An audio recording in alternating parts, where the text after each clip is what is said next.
And we are live on Underground Wicked Radio, Sinister Minded Music official radio. We will be interviewing the retired Amazing Demon Boy, now known as Amazing Rocky. the Amazing Rocky, 61-year-old bodybuilder. Yeah, baby. Hell yeah, man. Let me see. I'm trying to get myself on camera, a few people. Hey, everybody. Yep, that's right. That's who I am now. All right, I'm going to take a seat here. What's up, DJ Snickers? What's happening? Good, man. Good. I'm so glad I got a hold of you. Like, it's been, God, 8, 9 years? I'd say 8 or 9 years since I was on the show before, yeah. Yep, back when I was a Juggalo News. Yeah. The good old days. Yeah. So starting right out, do you want to talk about your music career a little bit and then get into why you retired? Yeah, why don't we do it as a timeline for everybody that's tuned in so they can kind of understand what's going on. So, everybody knows I've been Amazing Demon Boy since 2009. And 4 months ago, I announced my retirement. Basically, coming in around COVID, I ended up getting sick with a lot of serious problems. I had a lung disease called GGO, which is ground glass opacities, which I still suffer from.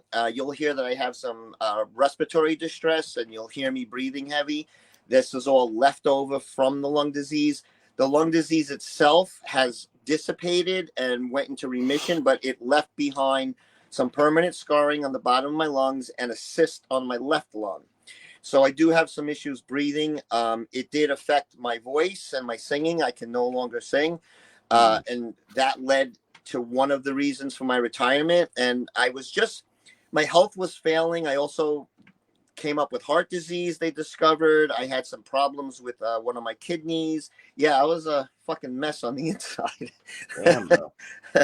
And I was basically mentally losing it. I had become depressive suicidal, if you can believe it or not. I know a lot of people think, oh, Jesus Christ, Demon Boy got the life. He's, everything's great. Look at him. He's doing fucking great. He's traveling all over the place. But I was doing it on a wing and a prayer based, I was like hanging on. I had one foot in the grave the whole time, trying to keep up appearances.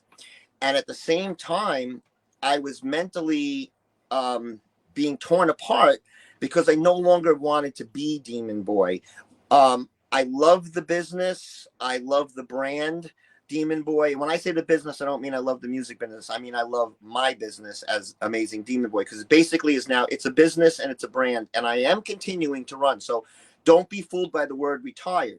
By retirement, what I mean is I am no longer doing public appearances, concerts, conventions, dressed as Demon Boy, which means the red wig and the makeup. And yes, it was a wig. This is my real hair here.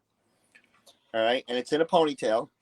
But I did wear wigs because I used to use my real hair, but it was getting destroyed. So I basically had a bunch of wigs made that replicated my hair, and I could just pop them on and pop them off. So that's like a little behind the scenes secret that nobody realized. I never knew that. No. No, because my wigs are good. They're very high end. They're real human hair.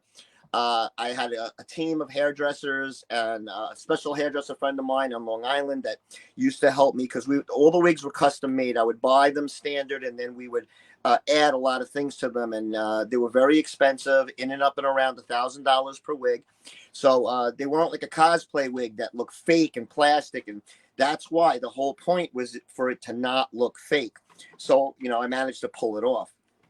So part of that with my mental state with Demon Boy, like, I really enjoy what I did. I love Demon Boy. I love the legacy it left, and I had thought about retiring almost 6 or 7 years ago, believe it or not, but I couldn't. Wow. It got to the point where Demon Boy got so out of my own personal control that I was now part of the mechanism. I could not get out of it if I wanted to get out of it. There were too many people involved. There were investors, people that had been with me for years that, you know, inside my heart and my soul, I couldn't just walk away and leave everybody hanging like, and say, oh, guess what, guys, I don't feel like fucking doing this anymore. See you later. Goodbye. I couldn't hurt people. So I felt trapped. And then that added to my mental distress because I was like, oh my God, I can't even get out of this if I want to. So I was like fighting that. And then I became depressed. And then the suicide thoughts kicked in. And a lot of people don't understand that I spent months in such a bad depression. And I'm only going to talk about this because I know there's people out there that can relate to this. They've either been in this situation. I had a 38 on my car seat. I would drive into an empty parking lot and I was like, I'm going to just blow my fucking brains out. Mm-hmm. And I would call up my drummer, Lightning Lou, and I only would talk to 2 people on the phone about it. And one was my artist, JJ Jackson, and one was my drummer. And I would say, look, you're going to be better off if I'm dead. I'm like, the name will skyrocket. It'll blow up. You'll make a ton of money. And I did a living will where I left everything to my drummer. I said, look, you go on my computer. There's a living will. Here's all the passwords. Here's all the information, all the royalties, everything go to you. And of course, you know, I'm being met with on the other end of the phone. Oh my God, Rocky, don't fucking do this, blah, blah, blah. Things will get better, yada, yada, yada. And when I was in just such a dark place because my health was failing, I had moved out of New York. A lot of people don't know that before COVID, before the lockdown, I moved away from New York and I moved into another country. And then I was in the other country for 2 weeks when the lockdown happened. So I got stuck there. And I'm still here now because I just kind of grew to like where I was. It is very calm. It is very quiet. There's nothing to do. I live in a sleepy little town like Mayberry from Andy Griffith, you know, and people up here that know me, who know who I am, because I didn't tell everybody who I am. Most people know me as Rocky the Bodybuilder because everybody sees me in the gym. And again, it's a small town. So like, that's Rocky, that's the big bodybuilder guy. But they don't know I was Demon Boy. But when I tell them and then they go online and see who I was, they're like, what the fuck are you doing here? You know? And I'm like, I retired. I don't like it anymore. I'm done with the rat race. I've lived in New York City my whole life, in Manhattan, in the fast lane. I said, I've done everything.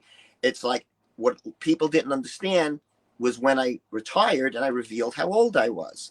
I am 61 years old and I will be 62 in October of this year. So what you're looking at is 62 years old, basically. And people couldn't believe it. And that's part of like what I'm doing now is that people think I'm about 40 and they think my body looks like it's 25 and, my face is probably 40 because, again, I'm old, So, definitely won't look it. I'm very fortunate. I've taken care of myself my whole life, along with all the health issues. I've still taken care of myself.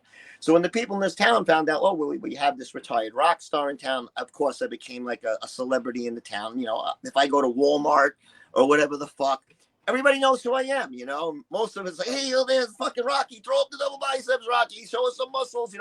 All the kids love me. The kids from the baseball teams, the football teams are in my gym, and I'm friends with all of them, and they all, look up to me because I'm this 61-year-old guy, and they're like, man, I got to look like, man, when I get 60, when I want to look like you, because the young generation today have in their head when they hear old, that you're going to grow old, and it's not like that anymore, and it's like you can be older, you can be in your 60s, your 50s, and still look great, because age nowadays is just a number.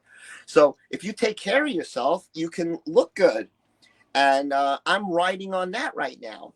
So to go back, because I know I jumped really quick out of the suicidal depression thing, what got me out of it was going to the gym.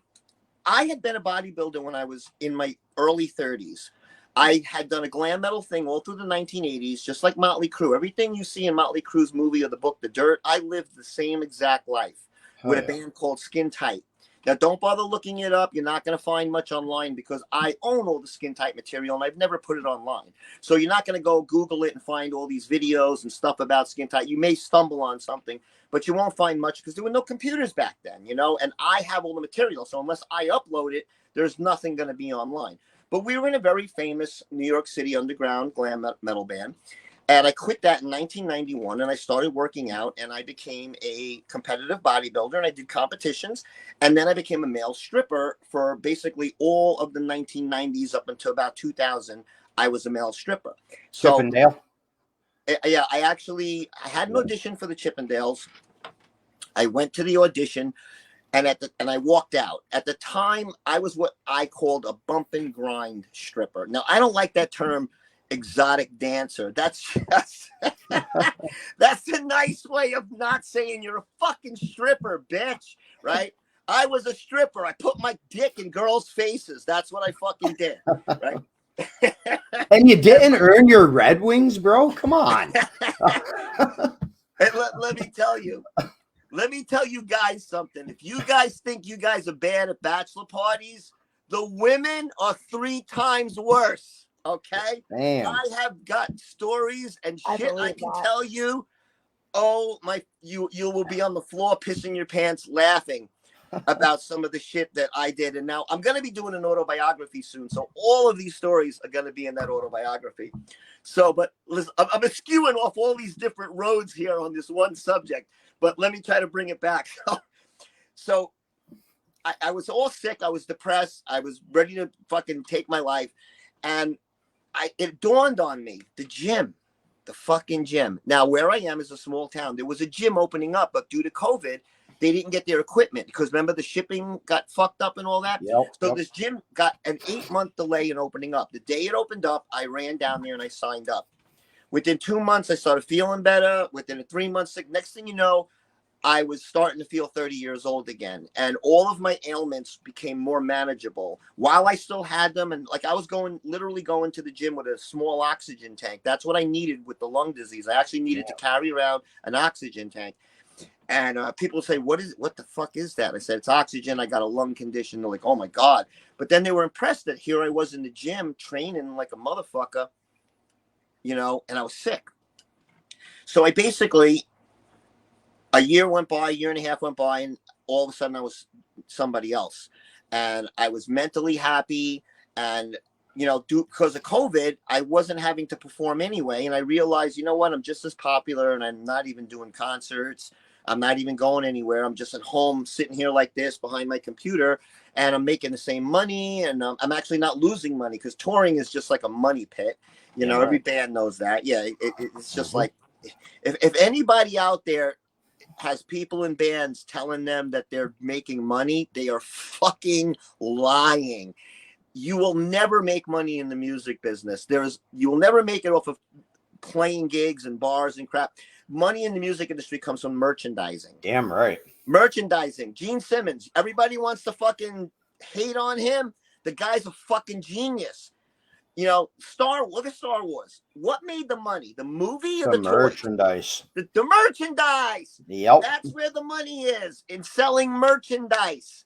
You know, the shows are there so you can get everybody to the merch table when you're done and make money. You know, because there's pay to play and all this nonsense that I don't want to even get into. We've discussed this ad nauseum. But so, you know, I was smart enough to pick up on this very early because I am like a business major and marketing is my thing. So that's why Demon Boy was so successful. I knew how to sell it. I knew how to sell that image.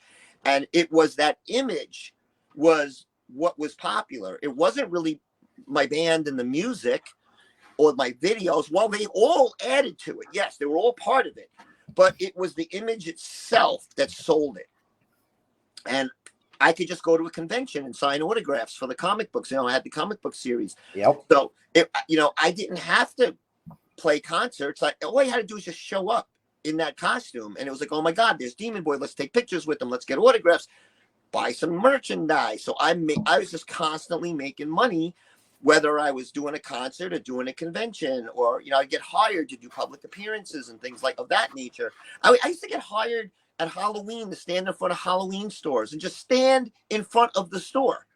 you Damn. know, and just be Demon Boy and just have cars driving by and beeping and crashing into each other. Like, look at the guy with the fucking wings, you know? While you're getting on that, how was it performing? I think it was a baseball game. Didn't you get to open up for one of them in Long Island? No, not a baseball game. I'm trying to think of what that might have been. I've done so much. You know, when I was in New York, I was on Fox 5 News a lot, probably around 15 times, because I did have a personal friend that was an editor there that worked on the sports show. So I would get brought on, and what would happen is, because I had basically an in at Fox, if I did a convention, they would send a camera crew to the convention to cover the convention, but I'd get featured in the story. So that made me really famous, and it also made people hire me because they're like, "Well, if you bring Demon Boy, he's going to get you on the news." Yep.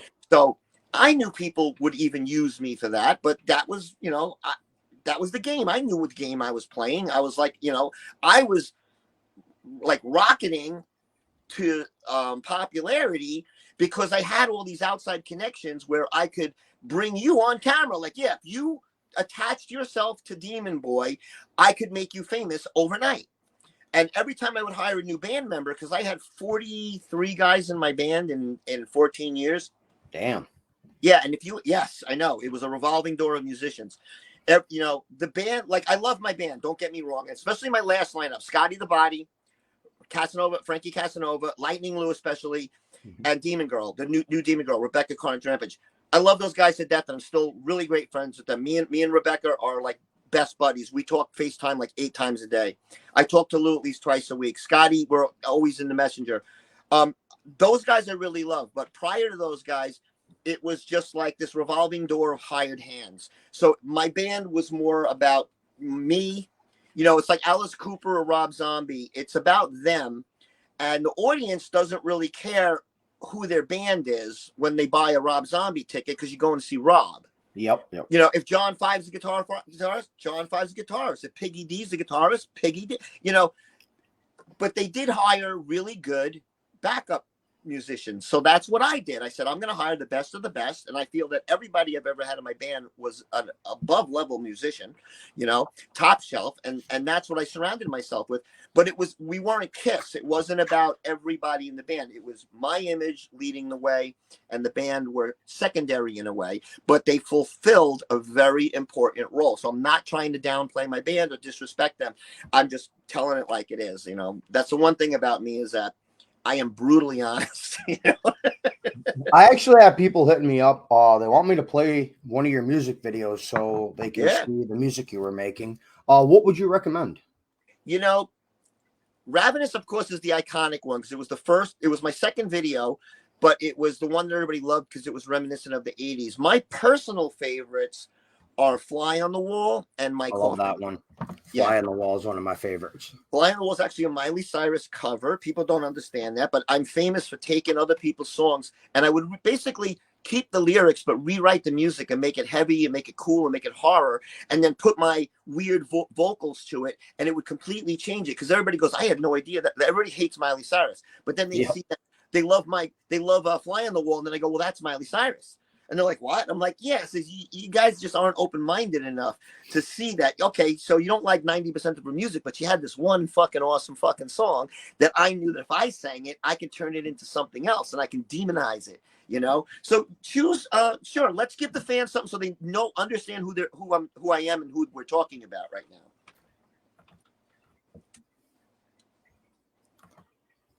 Okay, we are going to play Amazing Demon Boy's music video, Fly on the Wall.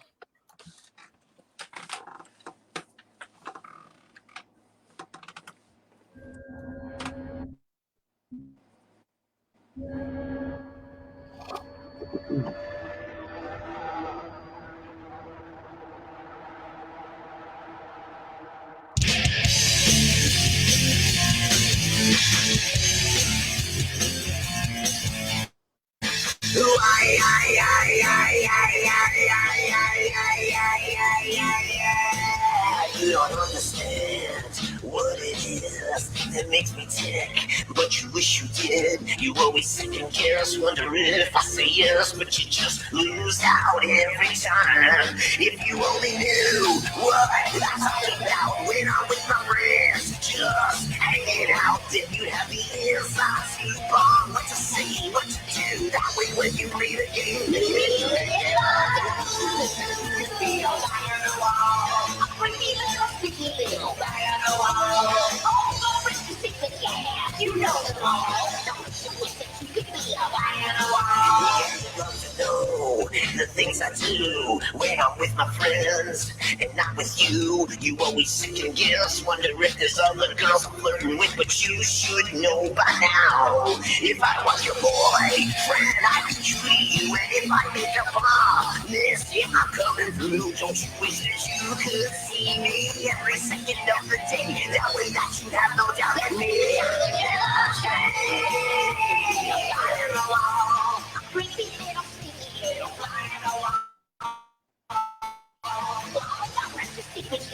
You know them all. Don't you wish that you could be a fly on the wall?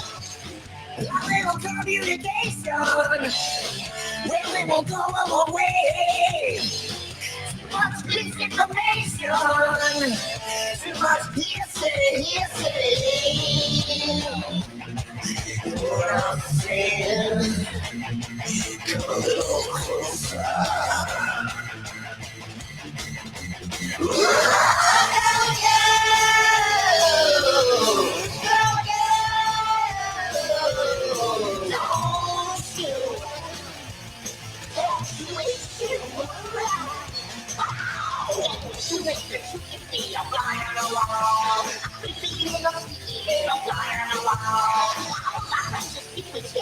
You know it all. Don't you wish that you could be a fly on the wall?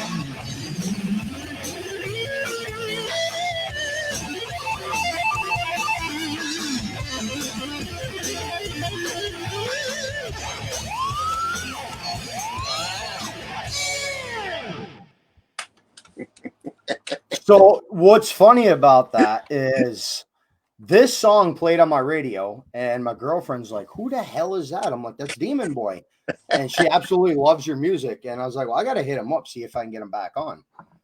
Yeah, I mean, when you reached back out to me, I was like, "Oh yeah, I remember now." And because I didn't recognize your regular name on Facebook, because I knew you as DJ Snickers, and you hit me up on one of my, because I have like a lot of Facebook pages about Demon Boy. It's like 9 of them.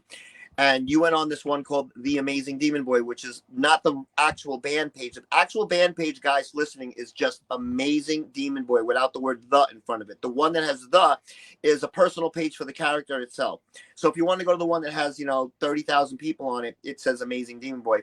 So you hit me up and you're like, "Yeah, I'm looking for Demon Boy," and I'm like, "You're talking to Demon Boy."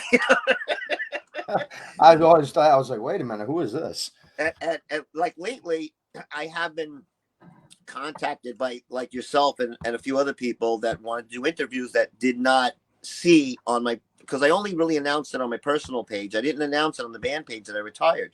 So unless you're on my personal page, Rocky Fiore, you don't know that I retired. So I was like, but look, I got a great story. We're going to tell this story of the transition from metal to muscle, and that's what we're doing now, So yeah, that video is awesome. We had a lot of fun with that. And so that's my character, everybody. And you see, one of the things that I like explaining to people is like, it was strictly a character. People like, look, I know I sold it really well and people ate it up and people bought it. But now you got to understand that I'm an entertainer and I'm an actor before I'm even a musician. I'm a musician last. Because I'm an entertainer, I'm an actor, and I'm a businessman, and then I'm a musician.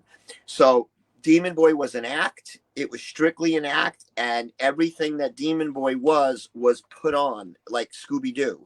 It was me in character being Demon Boy. What you're talking to now is you're actually talking to Rocky, So I had this bad animosity almost towards myself and the music business because I didn't want to be looked at like that anymore. And for the first couple of months, I really struggled dealing with it. And I had some mental issues even with that, retiring and having people writing me, are you really not doing this anymore? I can't believe it. But everybody needs to understand what I mentioned earlier. I had health problems and I'm 61, guys. You know, I'm not 30. I'm not 25. I'm not even fucking 40, guys. I'm 61 fucking years old.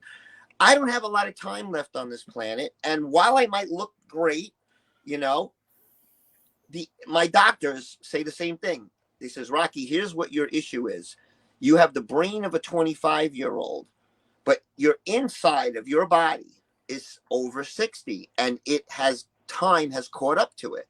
So while I can make myself aesthetically look good, I can't fix on the inside. I can't fix my lungs.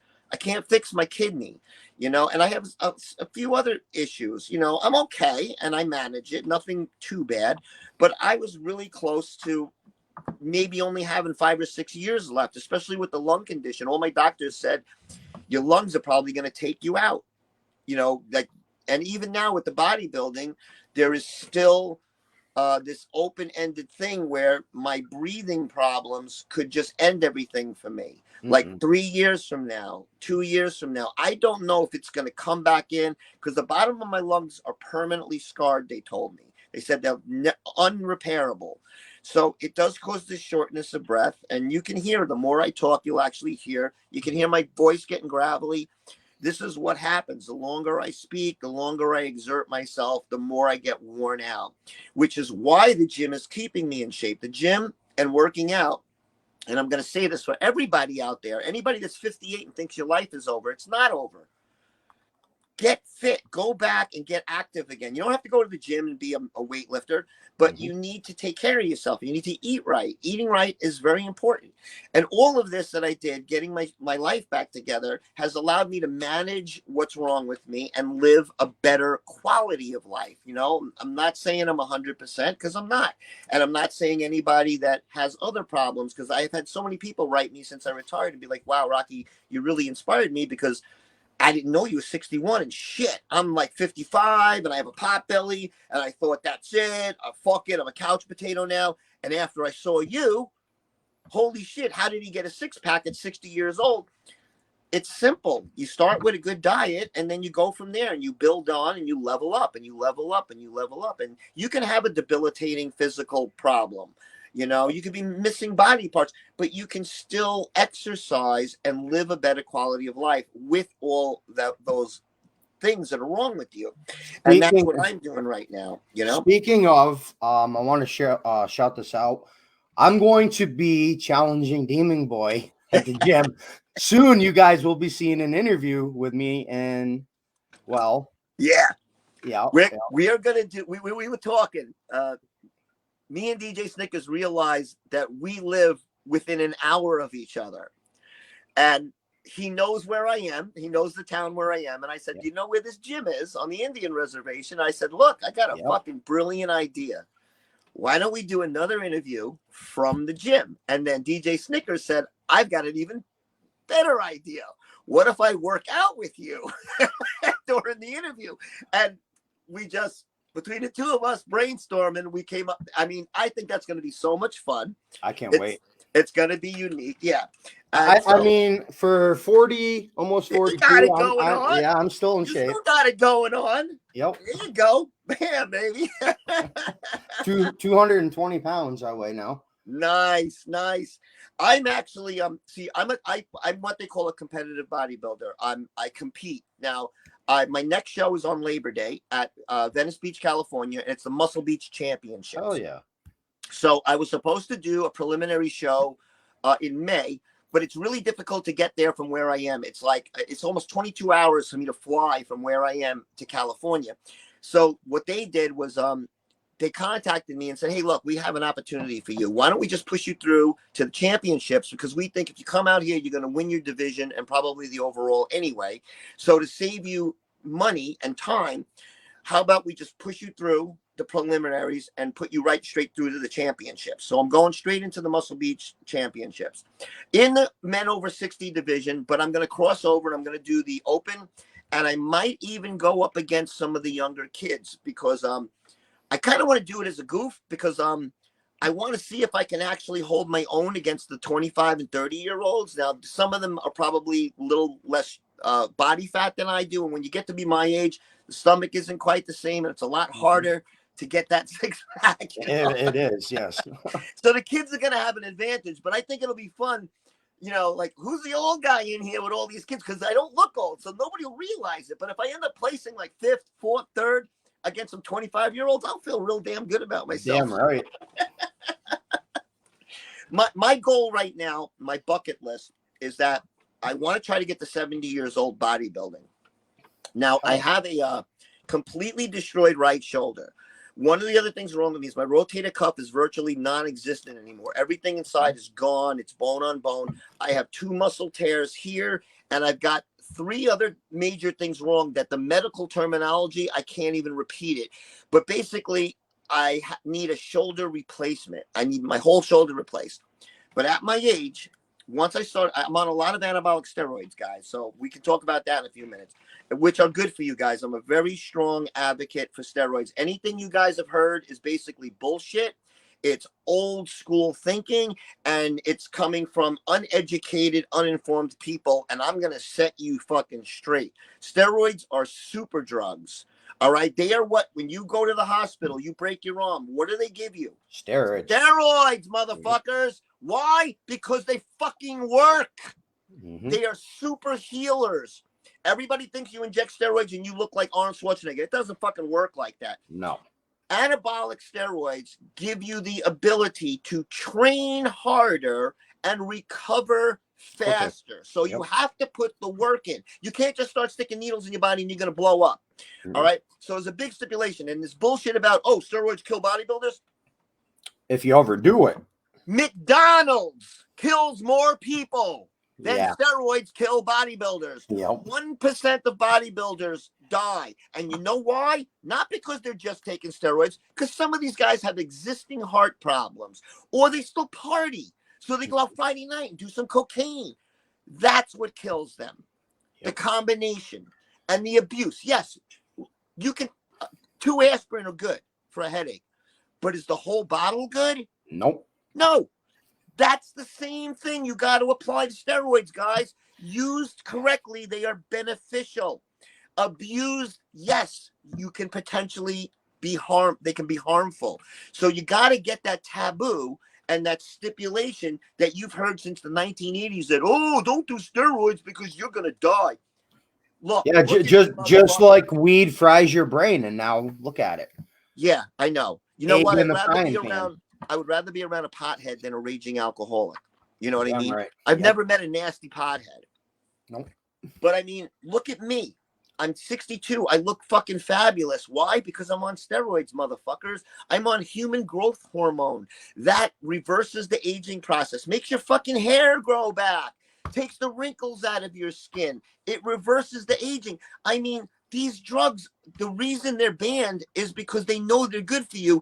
The big pharma and the government in the United States especially does not want you healed, and they want you to keep taking medicine over and over and over again. They're keeping you sick, people. You need to get off what your doctors are prescribing for you. Go on things like TikTok that aren't regulated by the United States government, and you will learn the truth about stuff that's out there. And anybody that wants to get more educated on anabolics, you can DM me and I will tell you a lot. I have learned over 2 years. I have educated myself very well. I'm not a full-blown expert, but I know a lot. And like I said, all you gotta do is look at me. You know, my shoulder, I was telling you, the shoulder replacement.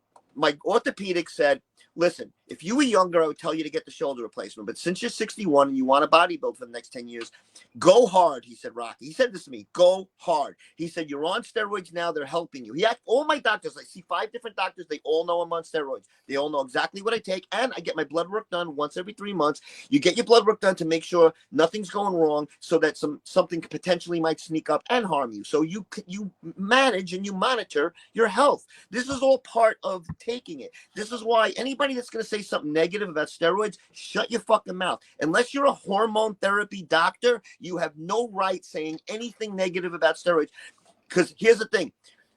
Do you know what a SARM is? Do you know what a NOR19 is? Do you even know what some of those phrases mean? If you don't know what those phrases mean, you have no right saying anything negative about steroids, because it shows that you don't even know what you're talking about. You've just heard in the air, steroids kill bodybuilders. Yeah, wrong. All right. It's all the So, shit mixed with them. yeah, don't get me going on that. I'm gonna get all ragey. They supposedly make you go bald and lose your hormones and There all are kinds certain, of. yeah, there are certain compounds that will make your hair fall out because they are what they call a DHT derivative. DHT is what makes your hair fall out. But you can take DHT blockers. So you can take the steroid that makes your hair fall out, but then you can take another one that will fight that negative thing back. And that's how steroids work. When you do what they call a stack, and you do I'm on anywhere from 5 to 8 different compounds of steroids every day. On my blast, I'm doing as much as 8, and on a cruise, I'm doing as much as 5. Now, it sounds like, holy shit. Yeah, 8 different kinds of anabolic steroids inside my body. We call it pinning. It's injecting. We call it pinning. I pin every single day. I pin 3 on one day and a 5 on another day, and then back and forth every single fucking day, which is why I don't have side effects, which is why I don't have back acne. I don't have any problems, because it keeps your hormones level. This is science, guys. This is medical science. You need to know what you're taking. You need to take the right compounds, and these compounds interact with each other. So if you take one, you need to take another one to get the full benefit of this one. It's very scientific, and there is a whole logic behind it. So this is what I have learned over 2.5 years. So I'm not just randomly buying something and sticking it in me. There's so much into it. I can do a whole show on it, but I won't bother boring everybody, because a lot of people don't understand. But just get that thought out of your head that steroids are bad for you. They don't make your dick small. As a matter of fact, my dick grew almost twice the goddamn size. I was gonna say I hear opposite from a few people I used to bodybuild with. Here's how that whole thing started. What happens when you get bigger? You get bigger, but your skin gets tighter. That's why your testicles shrink, because that's the loosest skin on your body. Your balls don't get small, but that skin pulls tighter because your biceps are big and your chest is. So the skin is a bag. You're covered in a bag of skin. As your muscles are growing, that skin is getting tighter. And that's where the thing came in, that your balls get. No, it's just that the skin got a little tighter. Your dick doesn't get small. Your dick is muscles in there too, and it's blood. And when the steroids pump up your arm, they're pumping up your fucking dick just the same. So that is completely wrong. Yep. Do you know in your area, because I don't want to mention where, Right. There's a cop with the last name Brown I used to bodybuild with, Jay Brown. Okay. And he's the one that told me that it does the opposite. Yeah. Well, in my particular gym, I have some of what we call the townies. About 6 of them. We have six of the troopers that work near me, and they're in there. One guy's a big motherfucker, and he's always hitting the heavy bag. I'm wondering if that's the guy you're talking about. He's a big motherfucker. He's huge. Yeah, this might be that guy. Big motherfucker, Tattoos up and down his arm. Yeah, I think that's who it is. That's probably Jay Brown. Yep. So they all know me, and what's really funny is like when I talk to them, like the townie cops, they they really like me a lot. They're always like, "Oh God, you ever see Rocky in the gym on the leg machine?" And they're always like, "Hey Rocky, how do you do this?" And "Hey Rocky, how do you do that?" And and they're like, "Rocky, we don't like being in the gym when you're in there, man. You just look too fucking goddamn good," So these are the cops, and I was actually pushed out of the first gym, the one I told you about that I waited to open up. I'm actually now on the Indian reservation at another gym, which is about 9 miles away from my first gym. What happened at the first gym was I got pulled aside after like a year and 3/4 by the owners. Now, where I moved, I'm a fish out of water here. They are very passive here. They're very quiet. We also have a lot of Amish in the neighborhood. And these people are quiet farm people. And here comes me and the demon. And I came into town. It was like dropping a shark into a goldfish bowl. And I'm loud. I'm aggressive. And as my training progressed and I leveled up and I started getting more aggressive in the gym, apparently it was scaring people. So I get pulled outside one day and he's like, "Look, we got to talk to you." And he's like, "People are afraid of you. They said they're scared to be in the gym while you're here. You're loud, you're aggressive." And the owners, they're big glam metal people. They love glam rock. And they even have the hair metal station on the radio all day inside the gym. So I told them I was Demon Boy. So of course they were loving it. And I'm really good friends with their son. They even wear my Demon Boy t-shirts in the gym. But they're like, look, these people aren't used to somebody like you as loud and as aggressive. And I said, look, I know you. I know you're used to commanding audiences with thousands of people.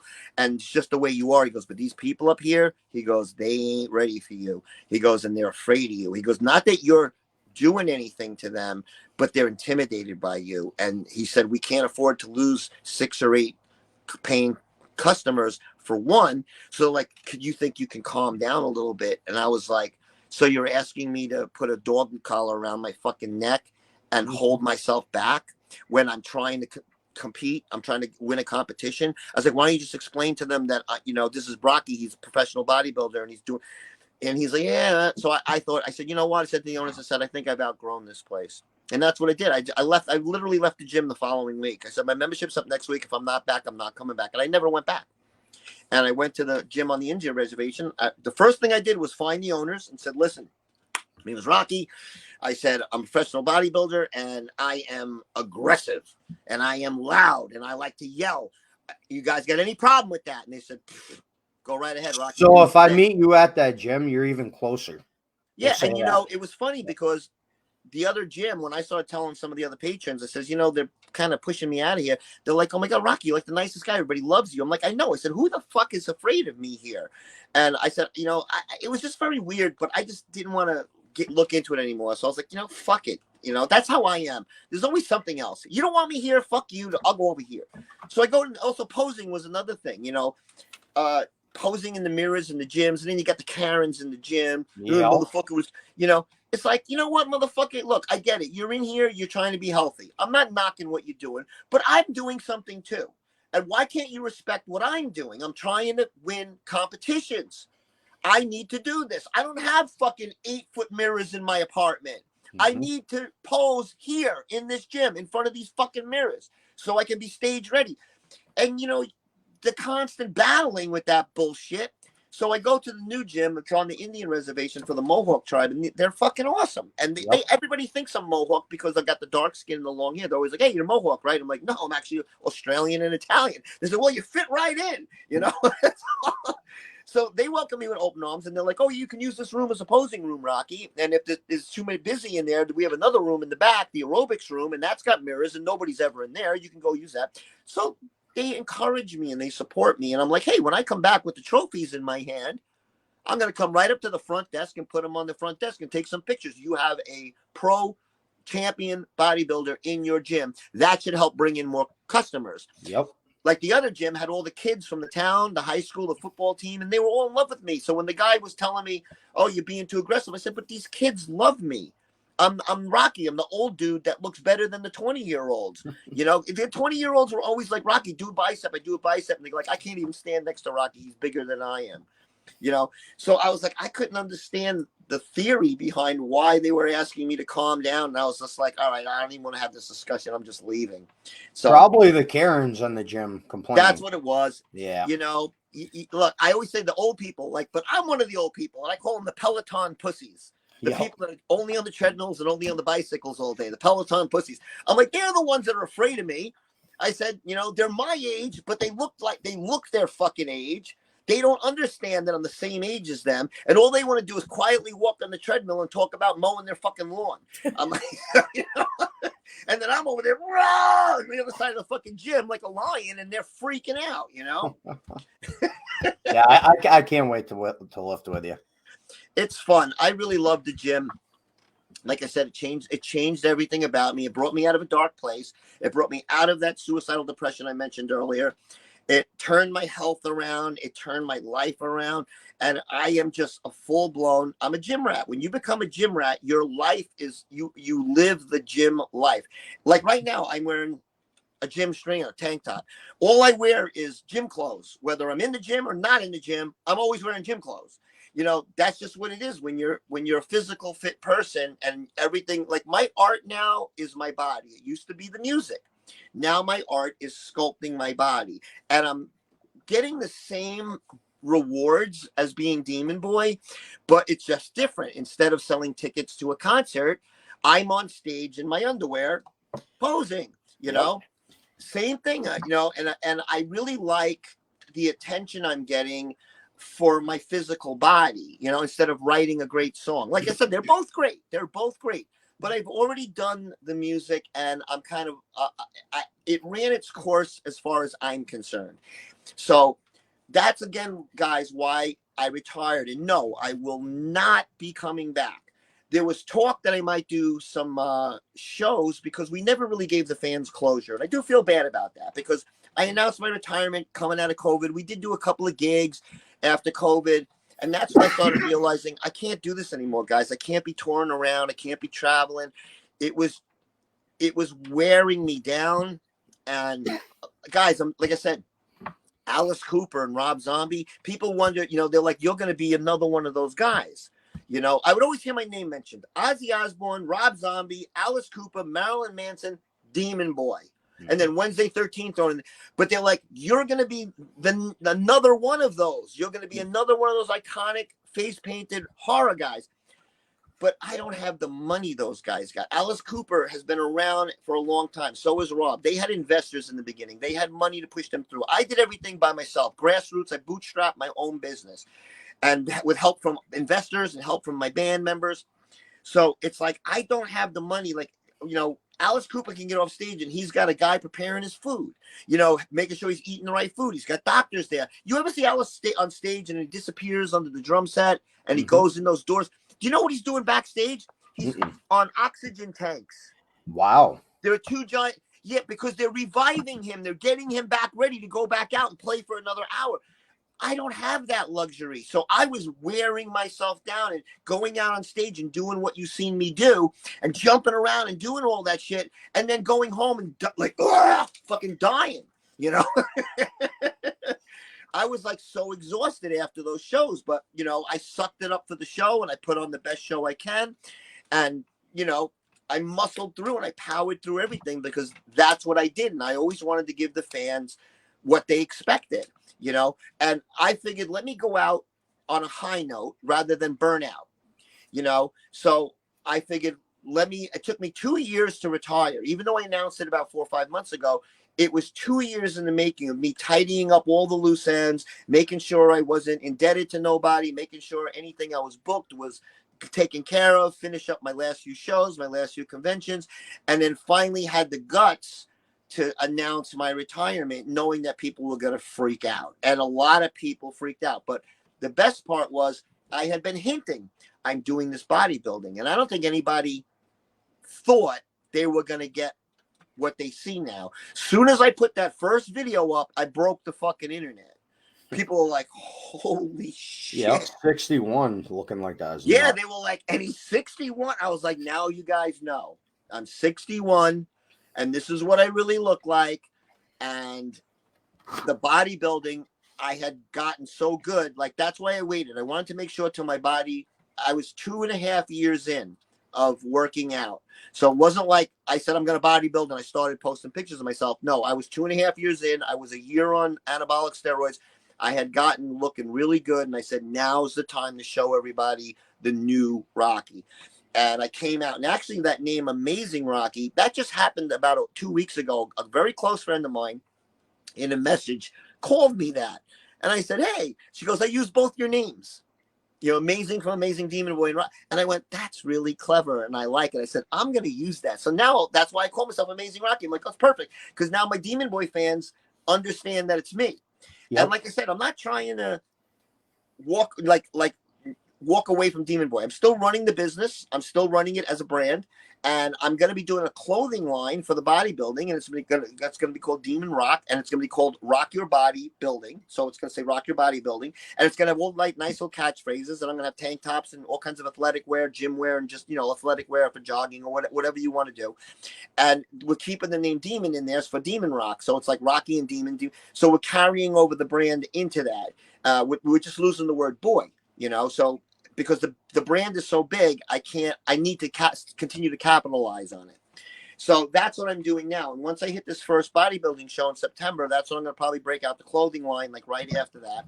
Once I start winning some competitions, and, you know, we'll see where I go from there. I'd like to get my IFBB card in the next 5 years. It's really hard to get that, but I'd like to get it as a bucket list thing, because like I said, my orthopedic, about going back to my shoulder, he said, Rocky, go hard. He goes, this is going to be about pain management. So, he stuck some needles in my arms, but the anabolics I take are actually way stronger than what the doctor can give me. But the pain level went from an 11 to like a 2. I still have issues from time to time. Sleeping is a real pain in the ass. I don't want to bore everybody with my shoulder. But my orthopedic said, try to get to 70 years old with your bodybuilding, then make a life-altering decision to come in and get the shoulder replacement. He said, because once you get that done, your bodybuilding days are over. He said, you can work out, but you won't be the same. He said, your arm won't have the mobility. He said, so you won't be able to compete anymore. He said, so go hard, stay on the anabolics. He said, if you get in pain, come in, I'll give you some injections. He said, but keep in mind, your shoulder can explode at any moment. It can explode tomorrow or next year or 3 years from now. So there are times I've got to be really careful. And I had to go in and alter my gym routine, like the cables, like what the cables are. So when I say cables, some people might understand. There's machines with cables and pulleys. Those are too harsh on my shoulder and will rip my shoulder out. Now, if I fuck this shoulder up and it moves out of place, it's probably never going to go back in and I'm done. I'm cooked. So I had to re-alter a lot of my workout, which is why we were laughing. I'm going to say this because if that's your girl there, you sent me that audio message saying, I'm going to train with you. And she was yelling at me. No, you're going to get hurt. Well, it's because I have a torn rotator cuff. And I just told you 3 that times. I do, right? So I am extremely careful. When I bodybuild and my weight train, it's not about lifting heavy weights, guys. That's what's called ego lifting. Big fucking gorillas, guys trying to show off to their friends. Oh, I bench 225. I bench 240. You know what? I think I bench 140. It's not about, and I'm fucking bigger than everybody. It's not about the weight you lift. It's about the correct form and doing the exercises correctly. And I'm body sculpting. Bodybuilding is about body sculpting. It's not about getting strong. If you want to get strong, you become a power lifter. Those are guys that are, big, heavy set guys that have a lot of body fat, but they're incredibly strong. I'm not doing that. I'm not weight training to be strong. I am really strong for my age. And I'm like the fucking Hulk. I'll run through a fucking brick wall. But my type of weight training is just called HIT, high intensity training, which is 2 or 3 sets. But as long as you don't overdo it with the weight and you do all the motions correctly, you lower that risk of injury greatly. So don't worry there, hon. Don't worry. Well, he won't come home like, oh. I do. Well, I do sets of 20s when I do everything. And you'll shape right up. Like one of the things I'm really enjoying is how everybody is like, when they write me, they're like, oh my God, Rocky is such an inspiration. Now, I'm not trying to be an influencer. It's just kind of happening organically because people, again, are just looking at me because I hashtag every one of my videos. I put my age on it because I want people to know what you're looking at is a 61-year-old man. And that's what is gaining traction is like, have you seen that fucking dude that's in his 60s? Have you seen the way he fucking looks? And everybody's like waiting for me to compete because they're like, I can't wait to see you on stage. You're probably going to do great. And I'm really hoping that I do.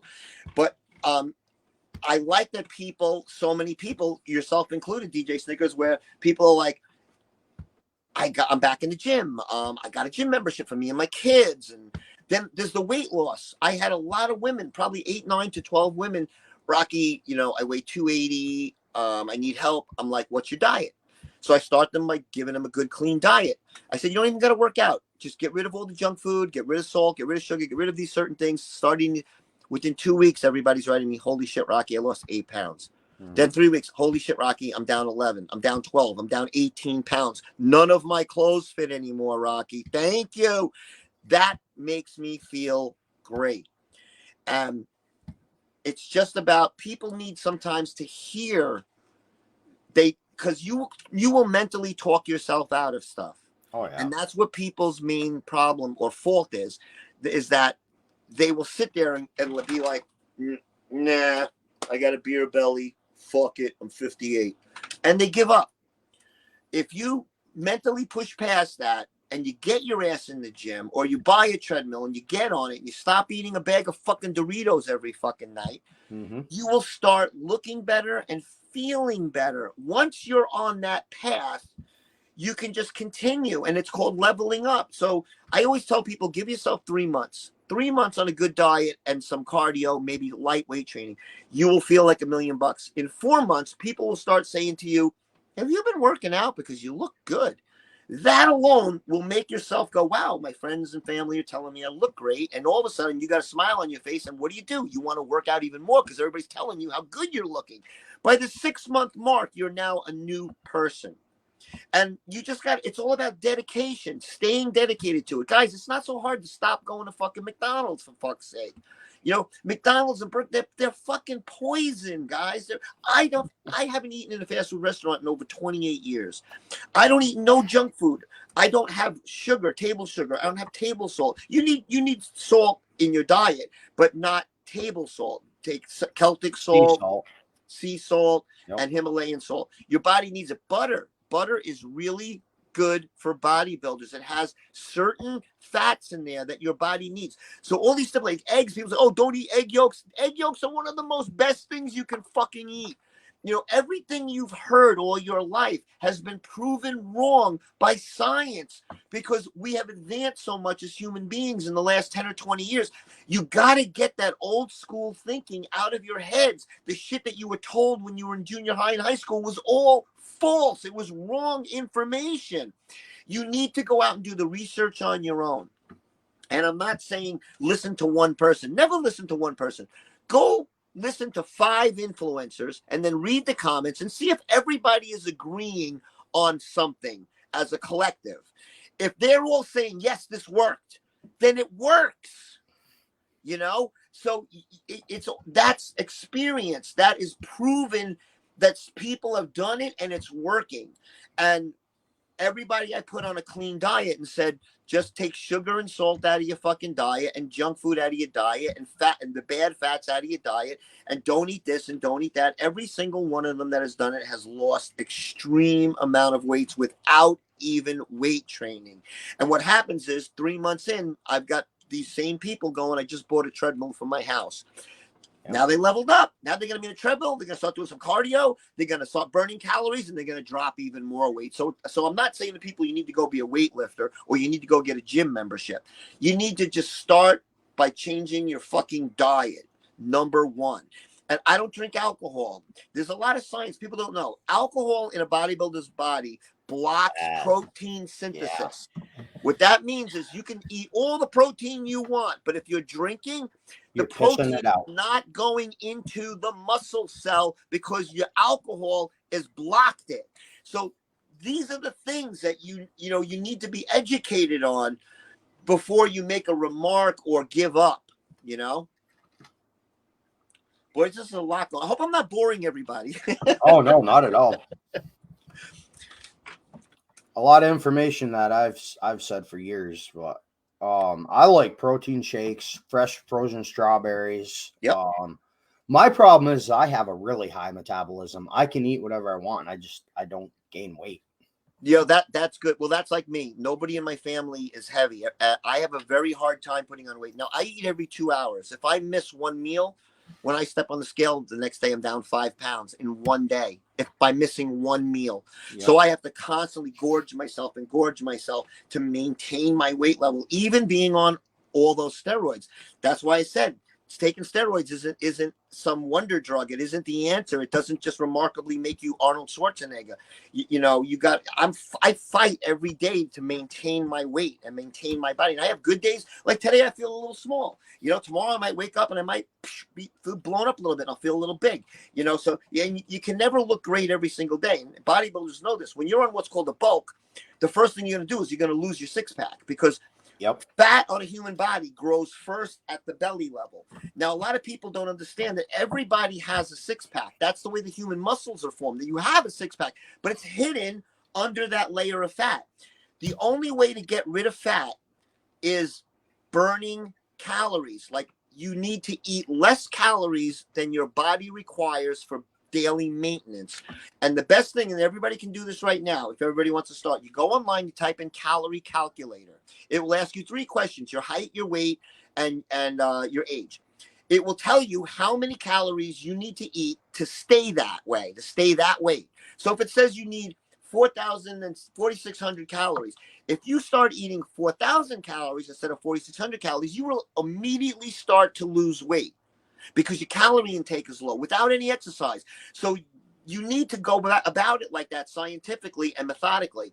So you start eating less calories. Now, you can burn more calories by doing cardio, yes, and you can burn more calories by weight training, yes. But if you don't want to do that right away, or you're just not physically able to, or you can't afford a gym membership, you can literally just change your diet by lowering the calorie intake and eating. Don't eat what they call empty calories. Don't have a Snickers bar. Go get a fucking protein bar. Eat that instead. Like you mentioned, the fruit. Mm-hmm. I don't crave sugar anymore. All of the cravings for the bad foods have left my body over a year ago. But I was a gummy guy. I have gummy worms and gummy candy all fucking night long. Next to my bed as I'm watching movies, I'm fucking pounding down gummies. I eat a bowl of strawberries. I eat a bowl of grapes. I eat a bowl of blackberries. Just change it. Get your sugar naturally, not from candy. Get it naturally from fruit, guys. There's nothing wrong with getting those things naturally. I have 1 cup of coffee in the morning and I use Splenda. Now, I use Splenda with the monk fruit. It looks like sugar. It tastes like sugar. It's not like Sweet and Low. It doesn't have that shitty taste, Yep. So if you have to have sugar, just go out and get the Splenda that says made with monk fruit. That is not cane sugar. You want to stay away from cane sugar and table salt. Those are the 2 bad things that you immediately want to lose in your diet, and substitute them with other things, and you'll just start to lose weight as long as you eat clean. And don't drink soda. Stay away from the Mountain Dew, guys, even the sugar-free ones. While it might not have no sugar in it, it's got 90 other chemicals that are no good for you. So, and you got to realize American food is made to keep you sick. A lot of stuff that people eat in America is banned in other countries. Mm-hmm. The white bread that we have in America, if you get caught selling that in Italy, you go to jail because it's not considered bread. It's considered a chemical. It's chemically made. It's not actually bread. And you don't know this because our government isn't going to tell you this. Why? Because Big Pharma wants you to get sick and wants to keep you on your high cholesterol medicine, which is another thing. Don't ever take statins. The whole thing about high cholesterol is a crock of shit. Let me tell you 2 things. In the male body, in order to produce testosterone, you need cholesterol. Yeah. Your brain, the name of the matter in your brain, I believe, is called myelin or something like that, something with an M. I can't remember the exact scientific name, but the matter of your brain is 85% made up of, are you ready? Cholesterol. Yep. Do you know that Alzheimer's was not a thing until 13 years after cholesterol lowering medication was introduced to the public? Then all of a sudden, 13 years later, we had Alzheimer's. Why? Because it takes the cholesterol out of your brain and you start losing brain cells and you start losing memory and everything else goes fucking haywire because of the cholesterol lowering medication. If you want to lower your cholesterol, change the food you're eating. Don't go on pills that the doctor's giving you because they're going to cause all kinds of other damage to your body. Yeah, they'll lower your cholesterol, but they're going to fuck you up 9 ways to Sunday. These are things you got to learn, people, before you start jumping to conclusions of thinking that everything your doctor's giving you is good for you. No, the doctors, you ever see your doctor? Do you think they can actually pay one-on-one attention to you? No.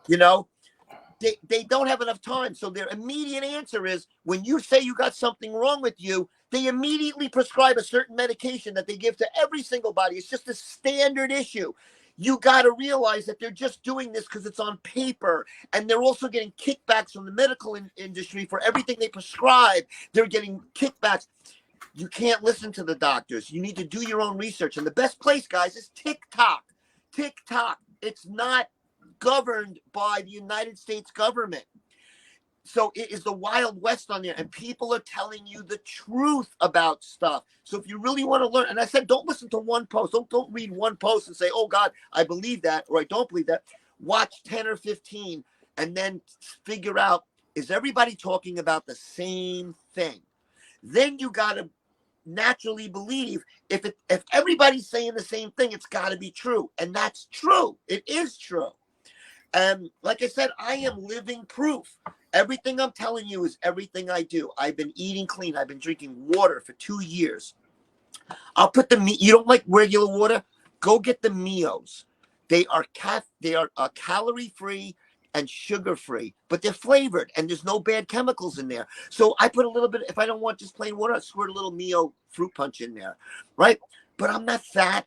Nothing's wrong with me. You know, it's all about all of these things. You got to manage your diet and manage your exercising. I'm going to say exercising rather than say weight training. I know I'm a bodybuilder, but you don't have to be a bodybuilder to look like this. You just got to eat right and get active. You know, you just need to be active. Whether it's, like I said, walking your dog or walking around the street 10 times. You don't have to go to the gym, people. You just got to eat right and eat what they call eating clean. Mm-hmm. That's kind of like I want to say about 4 months ago, I was having bad side pains and I knew it was my kidneys. I went into the doctors. They're like, "Oh, we got to check this. We got to give you an x-ray. We got to do that." I'm like, "Give me some kidney pills and let me go home." I knew, and it cleared up within 3 days. My dumb ass was drinking 4 or 5 energy drinks a day. I knew what I did. Here's the thing. I don't drink energy drinks. I drink pre-workout. Now, pre-workouts are good. They do have powdered caffeine in them, right? But you can't take too much of it. But bodybuilders and people going to the gym, you need it to get that kick. But energy drinks like Monster and like that one Prime is one of the worst. They have such bad amounts of shit in them that they will fuck you up. If anybody doesn't know in bodybuilding world who the Trend brothers are, right? Two brothers, they're huge as monsters, and they call themselves the Trend brothers. Now, a few months ago, everybody's always saying these guys are going to die. These guys are going to die because they shoot a lot of steroids. And the other, about 4 months ago, one of them ended up in the hospital. Had nothing to do with steroids. He had a brand new energy drink came out that they gave him. They sponsored him, and he took like 3 times the dosage. Oh, damn. There was so much caffeine, it was like he drank 140 cups of coffee. Oh, shit. His heart wigged out. Oh, And yeah. he had basically a stroke. But again, if you do that and you're taking steroids, something like that's going to happen. So you know, if it says 1 scoop, take 1 scoop, guys. I've got the energy. I've got 6 of them behind me. But if I take 2 scoops, I am bouncing off the fucking walls like I'm doing speed from the 1970s. You know, and then you're jittery and you're fucked up. You can't do that. I know the kids like to do it, and the kids like to go get a candy bar and a fucking Red Bull. Yeah, right. You're young. You can abuse yourself a little bit, but you know what, guys? If you want to look like me, 50 years later or 40 years later, you can't be doing that shit when you're young because you're gonna fuck your body up, and by the time you hit 40 or 50, you're not gonna be able to reverse all the damage you've done. So for the young kids, yeah, start young and stay healthy. And I don't recommend kids go on steroids unless you're natural, what we call in the industry natty. A natural bodybuilder is a guy that doesn't take anabolic steroids, and they call those a natty. And there are specifically natty shows nowadays. Like the shows I do, they don't test you because they expect you to be on steroids. You cannot be a competitive bodybuilder in the world today unless you're taking steroids because everybody else is. So you're never going to win. So you go to these special shows called NPC shows, which are natural physique conference, which means you cannot be on steroids. So they have their own shows. Then we have our own shows for all the fucking juice heads, you know? It's just the way it is. But if you're going to be young and you're thinking about getting the steroids, train for a minimum of 3 years naturally, because I'm going to have to get scientific and technical again. You have things in your body called androgen receptors. When you take steroids, they are brought into your muscle cells through these androgen receptors. You only have a certain amount of them, but the more you take steroids, the more androgen receptors grow inside your body. So you need to slowly build all of this stuff up. Again, it's a science, guys, and there's a method to it. And you need to understand. You can't just say, "Oh, I want to get big, so I'm going to start shooting steroids." It doesn't work like that. You'll shoot steroids, and all you'll do is waste your money. Because you will not get the full benefit of the steroid if you just start shooting shit. And when you do steroids, if this is for anybody out there that's thinking about it, you have to start with testosterone.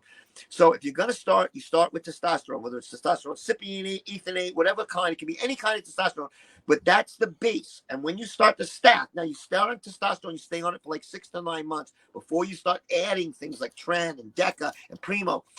You need to always be taking the testosterone, and then you stack on top of it. And what I did, if I showed you how many empty bottles of steroids I have, is dozens of them, because I got to experiment. Which ones were working, which ones were not working, which ones were not making me feel good, which ones weren't doing anything at all, you know, because everybody's physical body is different. So just because you hear trend is good doesn't mean trend's going to work for you. You know, you have to experiment a little bit, but you don't abuse it. You take a little bit and you make sure you're feeling okay and you're not getting any side effects. Like recently, everybody knows I've been having insomnia. That's because I went off of the human growth hormone, and part of the benefits of that particular pill is that it helps you sleep. Because again, sleep is where you grow. You recover and your muscles grow during sleep, not in the gym. You get a pump in the gym, but that's not you growing. That's just blood filling into your muscle cells. So it's when you sleep that your body repairs itself and you grow, and you wake up the next day and you're bigger. Tren has something they call trensomnia. Tren makes you so jittery that it'll keep you up all night. So again, when I mentioned you got to take things to counteract that. So you take these other compounds to knock that down. So I went off my human growth hormone, which means I was no longer getting this sleep inducing benefit. And then the trend took over and kept me wide awake all fucking night. And I'd stay up till 5 a.m. I'd get 3 hours sleep and I'd wake up and go about my day again. That is why I lost 20 pounds, because my body was no longer recovering. I was just on. I was awake all the time. So I'm now fucking myself. Everything else I'm doing, I'm not reaping the full benefits because I'm not sleeping. You know, so there's a lot to it. And if you want to be a champion and you want to be a pro, you've got to follow these things to the letter, because other guys are doing that. And if you want to beat them, and, you know, my whole thing is I want to come in, this 60-year-old guy, I want to come in and I want to win, I'm there to win, motherfucker. I'm not there to be a good sport. I'm not there to have fun. I'm there to fucking win and show everybody my medals and my trophies and my age and be like, yeah, motherfucker. Why? Because I want to do it for myself before I kick the bucket.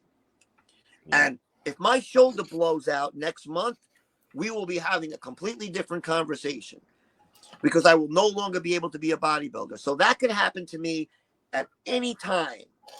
I just have to stay aware and conscious that I have a bad shoulder.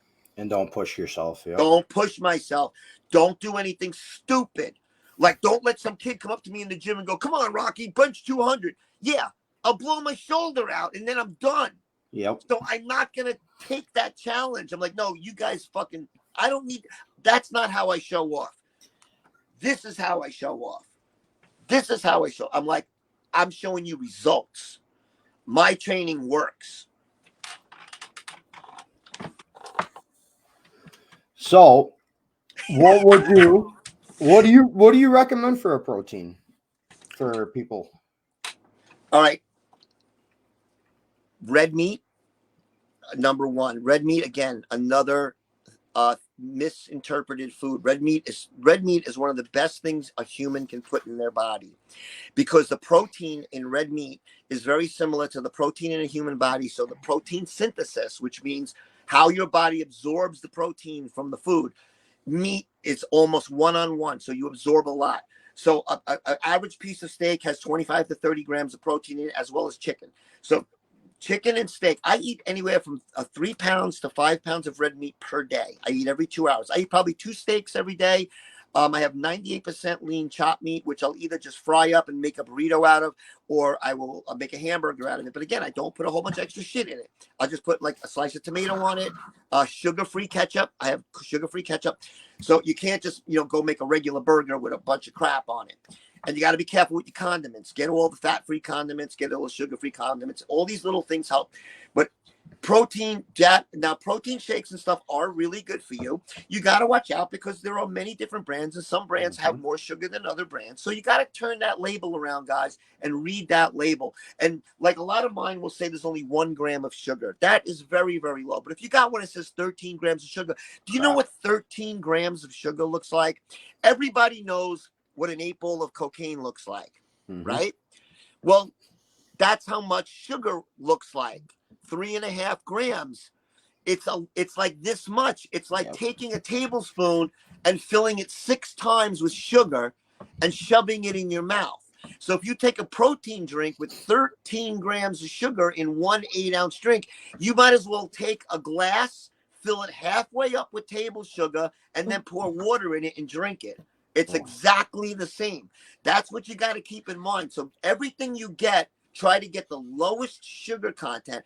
I happen to like, I got over here Body Fortress. You showed me Muscle Milk the other day. Muscle Milk is okay. I wouldn't say it's one of the top 5, but it's okay. But again, I have Mass over here, Mass, which is another good one. I have about six different kinds of protein shakes because I also like to break it up a little bit. And if some of them are a little bit better than other ones, so I can take something. See, when you also get in a little bit better shape, if you cheat or you have what they call a cheat day, it's not going to affect you as much as somebody that is still trying to lose weight. But once you get in better shape, if you want to go out to a restaurant and eat stuff that you normally wouldn't eat, you can afford to do it because it's not really going to affect your body because you're already in such good shape. You're going to burn that shit up in 4 hours. Quick, yep. Yeah. So, you got to take all this into consideration. But if you're just starting out and you want to put on weight, go get yourself a protein drink that's low in sugar and start drinking one a day. Mine is actually 60 grams of protein. So most of them you buy are 15, 20, and 25. My Fortress one's 60. So one shake is 60 grams. So the way protein works is if you want to put on weight, you have to eat 1 gram of protein to 1 gram of body weight. So if you weigh, let's say 180, you need to take in 180 grams of protein to maintain your body weight. If you want to get bigger, you now need to drink 200 or eat 200 grams of protein or 230 grams, but you need to more. So it's all about calories in, calories out, protein in. You need the numbers matter, and it's what they call macros. Your macros matter. It's the macronutrients. There's micronutrients and there's macronutrients, and it all matters. But red meat is a great source of protein. The protein shakes are good because protein shakes are kind of like meal supplements. It's like if you don't have time to eat, drink a protein shake. You will get all the nutrition in a dinner plate with potatoes and asparagus and a steak in the one protein shake. So it's good if you're on the run and you don't got time. You're trying to put on weight. Maybe you're working and you don't have time for lunch. Pack a protein shake, guys. Just stop in the store and buy a pre-mixed one. The pre-mixed ones, I'm going to say, are not as good as buying the powder. Mm-hmm. But again, if you have to, don't go for the Snickers bar. You know what I'm saying? Go for something a little. Go in there, find the Muscle Milk in the freezer, in the refrigerator section, and grab the Muscle Milk. You know what pisses me off? Here in New York, you can't buy fresh cow's milk now. It's got to be freaking pasteurized. It takes all the good fats for bodybuilding. Yeah. I used to drink a gallon of milk when I was bodybuilding back in the day. A day of fresh cow's milk. That's another. I don't particularly drink milk because I just don't like to drink milk. But there's a lot of stipulations behind that. I know that natural milk and raw milk has become very popular nowadays. And unfortunately, where I am and you're. Oh, we lost him. Oh, we might have to cut over to a song. Hope his phone didn't die on him. Let's cut over to another song. We'll wait for him to come back. But I am glad now that he has retired. He is bodybuilding and getting back into shape, getting his health. And Clementine, I see you in chat, bro. I'm watching you. I see how fucking jacked you've got now. All right, let's cut over to. Hopefully we can get him back here soon.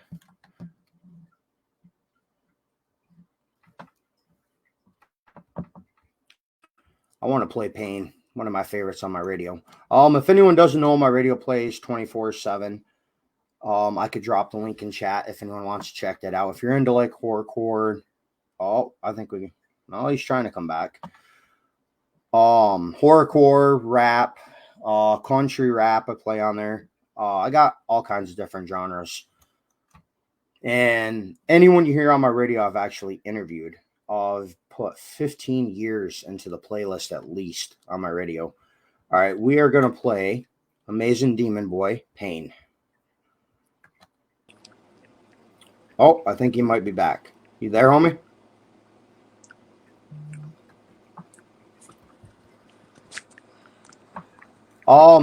So Demon, let me play this, and I'm gonna get a hold of him. Tell him to get back on here. I hear him texting, but we can't see him for some reason.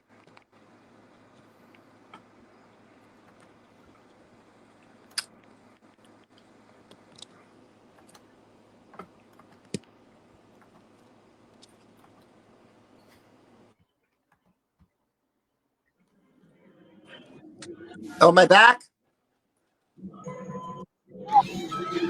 Let's finish this music video.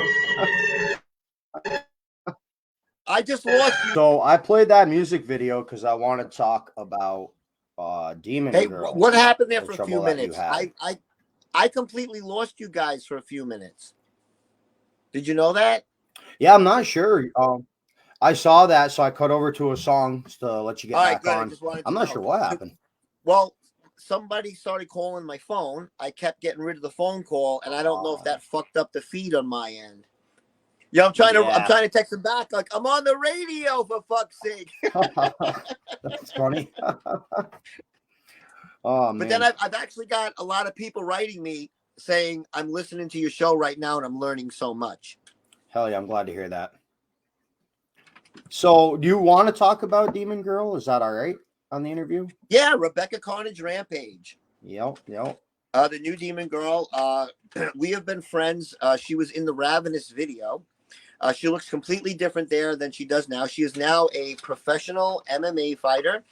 She has been competing like crazy and winning triple golds every time she goes out. We are like the best of friends. We talk on FaceTime probably 8 to a dozen times a day. Oh yeah. Yeah, she's my BFF. Yeah.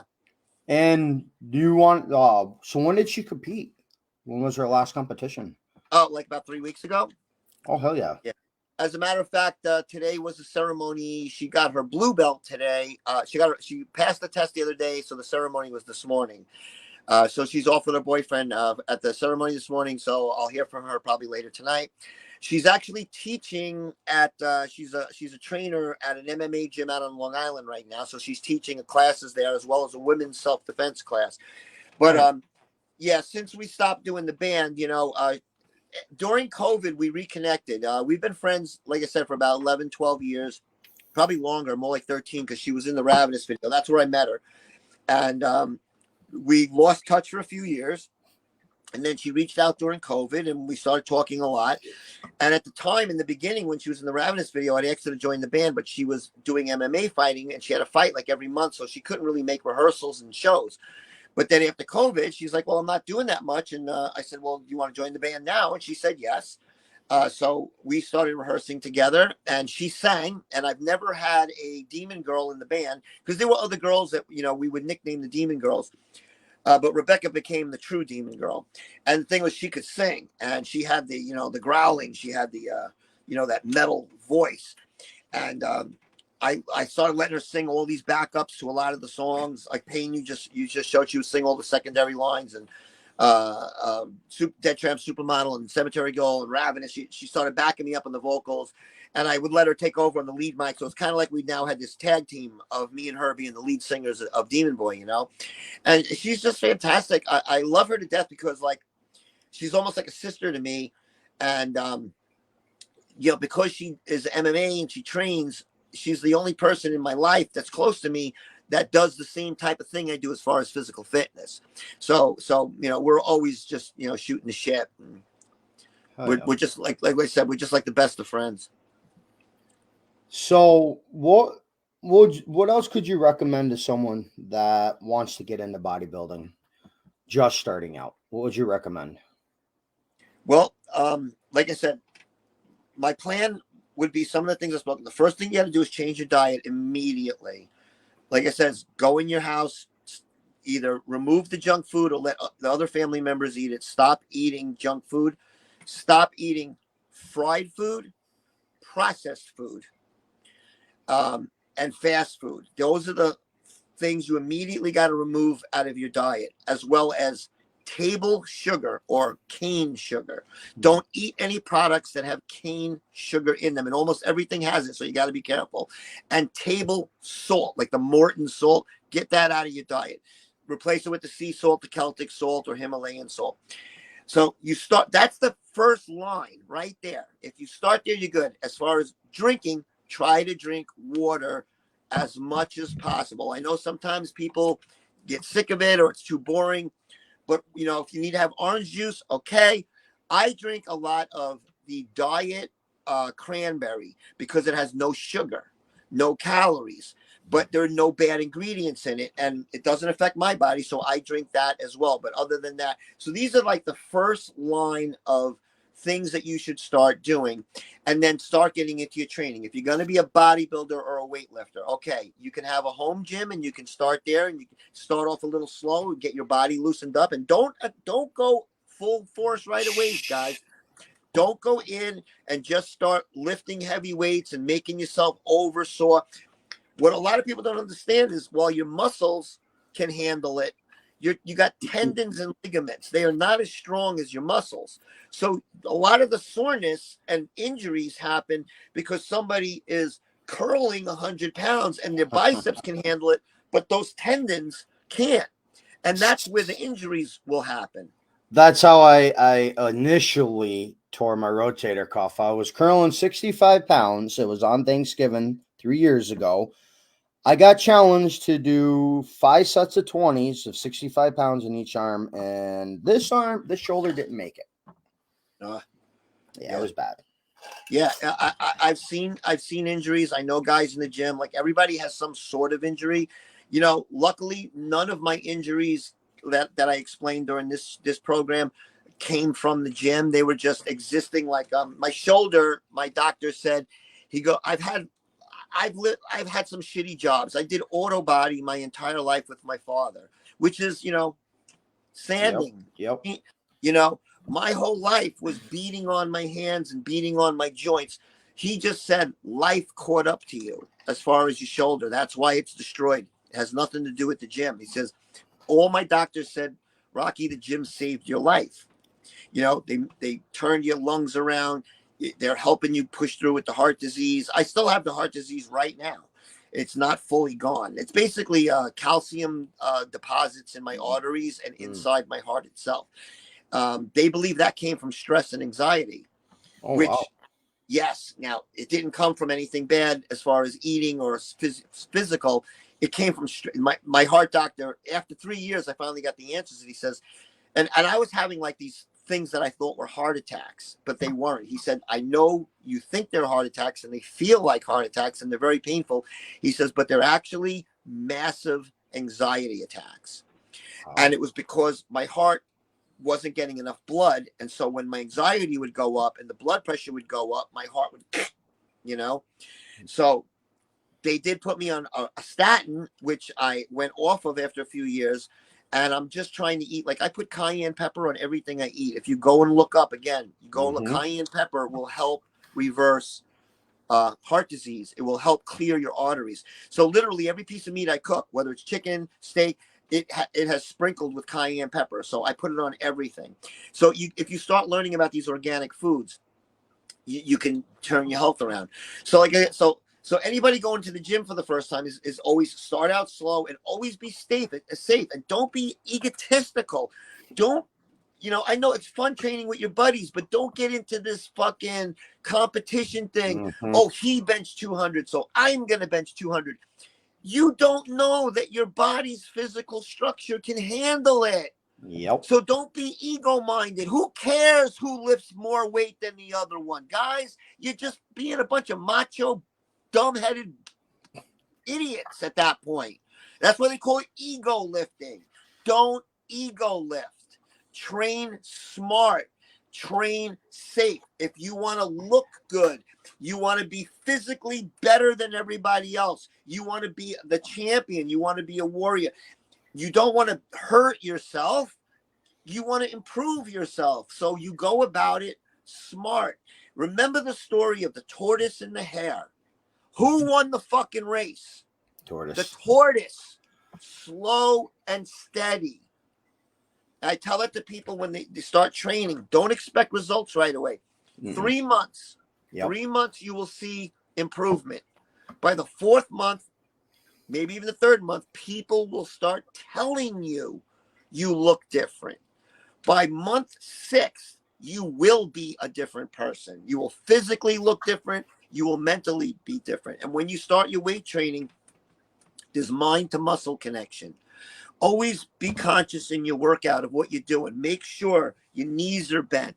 If in whatever exercise you're doing, make sure that, when you go and grab the bar, spend, like here, I got some dumbbells here really quick. Like, if you got a proper curl, I see it a lot. They're bad. Yes. Hold everything correctly. Yep. Get your knees right. Get your elbows right.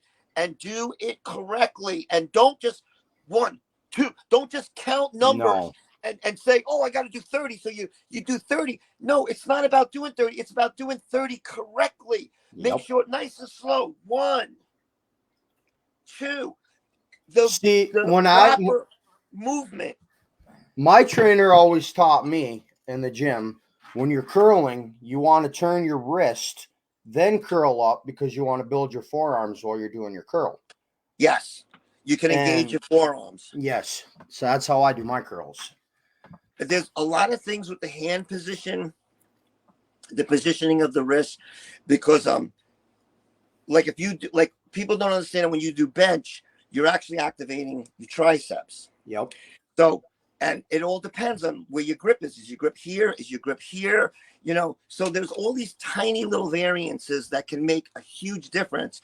And it can also be the difference between being injured and not getting injured. So never start out with heavy weights. Your first set, if you're just starting out, should just be light so you can get the proper form. Do 10, 15, whatever. Then raise the weight and then do your second set. Raise the weight, do your third set. Now, the standard is to do 4 sets of 10, 4 sets of 15. All right, I did that for years. It does work, but then I plateaued and I took over and did the Mike Menser training, which is the high intensity training, which is only 3 sets, 1 warm-up set and 2 sets. That's all I need to do, and I saw the best gains from that. But everybody's different, so I'm not going to tell somebody to follow one particular thing. What you got to do is you got to start training, and you got to start learning and saying, what is working for me? What do I don't need to do? Do you want to know that a lot of bodybuilders will tell you don't even bother doing flat bench? Yeah. Flat bench is almost useless. Incline. Yeah. Incline is the number 1 bench, and it's better to do it with dumbbells. Yep. Than a straight bar. A lot of people don't think, they just go to the bench and flap it. It doesn't do that much, guys. You have to put in a lot of work on a flat bench. But if you do incline with dumbbells, the control of the dumbbell, all of that. Building more in one muscle. Yes, you will get more benefits from that. And decline as well. So if you do incline and some decline, maybe get on the fly machine and do the flies. You don't need to do flat bench. So you can eliminate it from your workout. Well, that's kind of like people trying to get big arms. They're just doing curls. No, you got muscles all on the back of your arm. You have to work out too. You can't just you can't work just here. Yeah, it's called a bicep. Yep. That means 2. There are 2 parts of the muscle. There's here, and then there's the brachiatus, which is here. That is when you take the dumbbell sideways and curl it sideways. This is the normal way. Or over the back. Yes. This is for your tricep up here. Yep. When you do that behind, or you do the kickbacks or the skull crushers, they call them. Yep. And I will do this. What I do is I do a push-pull workout. I do chest and back on one day. Then I do bis and tris on another day. Yep. Shoulders get their own day, and then legs get their own day. Now, a lot of people don't like to do that. They like to do these things they call, today's push day, which means every exercise is push. So they'll do chest and then maybe shoulders. So the reason I do push and pull is because I like how swolled up I get when I do the positive, negative. My arms, on arm day, my arms are like, they're so big, I can't even touch my head. I'm like, they're jacked out and they're pumped up. And I just because every time I'm doing my workout, I'm fucking huge. And I get guys walking up to me all day in the gym, like kids walking up and being like, dude, bro, fucking shit, because I'm not huge. I'm only 5'7", 170. I hover in between 160 and 175, depending on what I'm doing, if I'm on a bulk or a cut. But I look aesthetically perfect.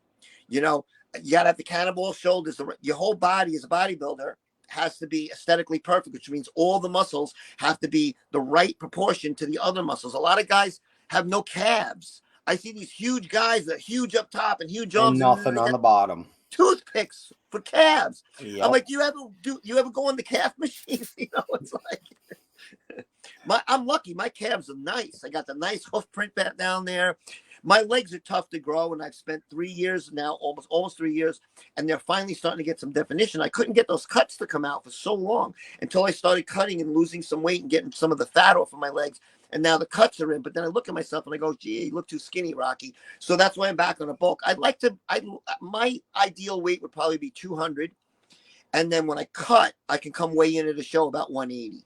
And I should look like Frank Zane or somebody. They're the guys that I think I might physically look like that is achievable. Frank Zane. I'm never going to be Arnold. I'm never going to be Platts. I'm never going to be any of those huge guys. But I can probably achieve a Frank Zane type of physique, you know?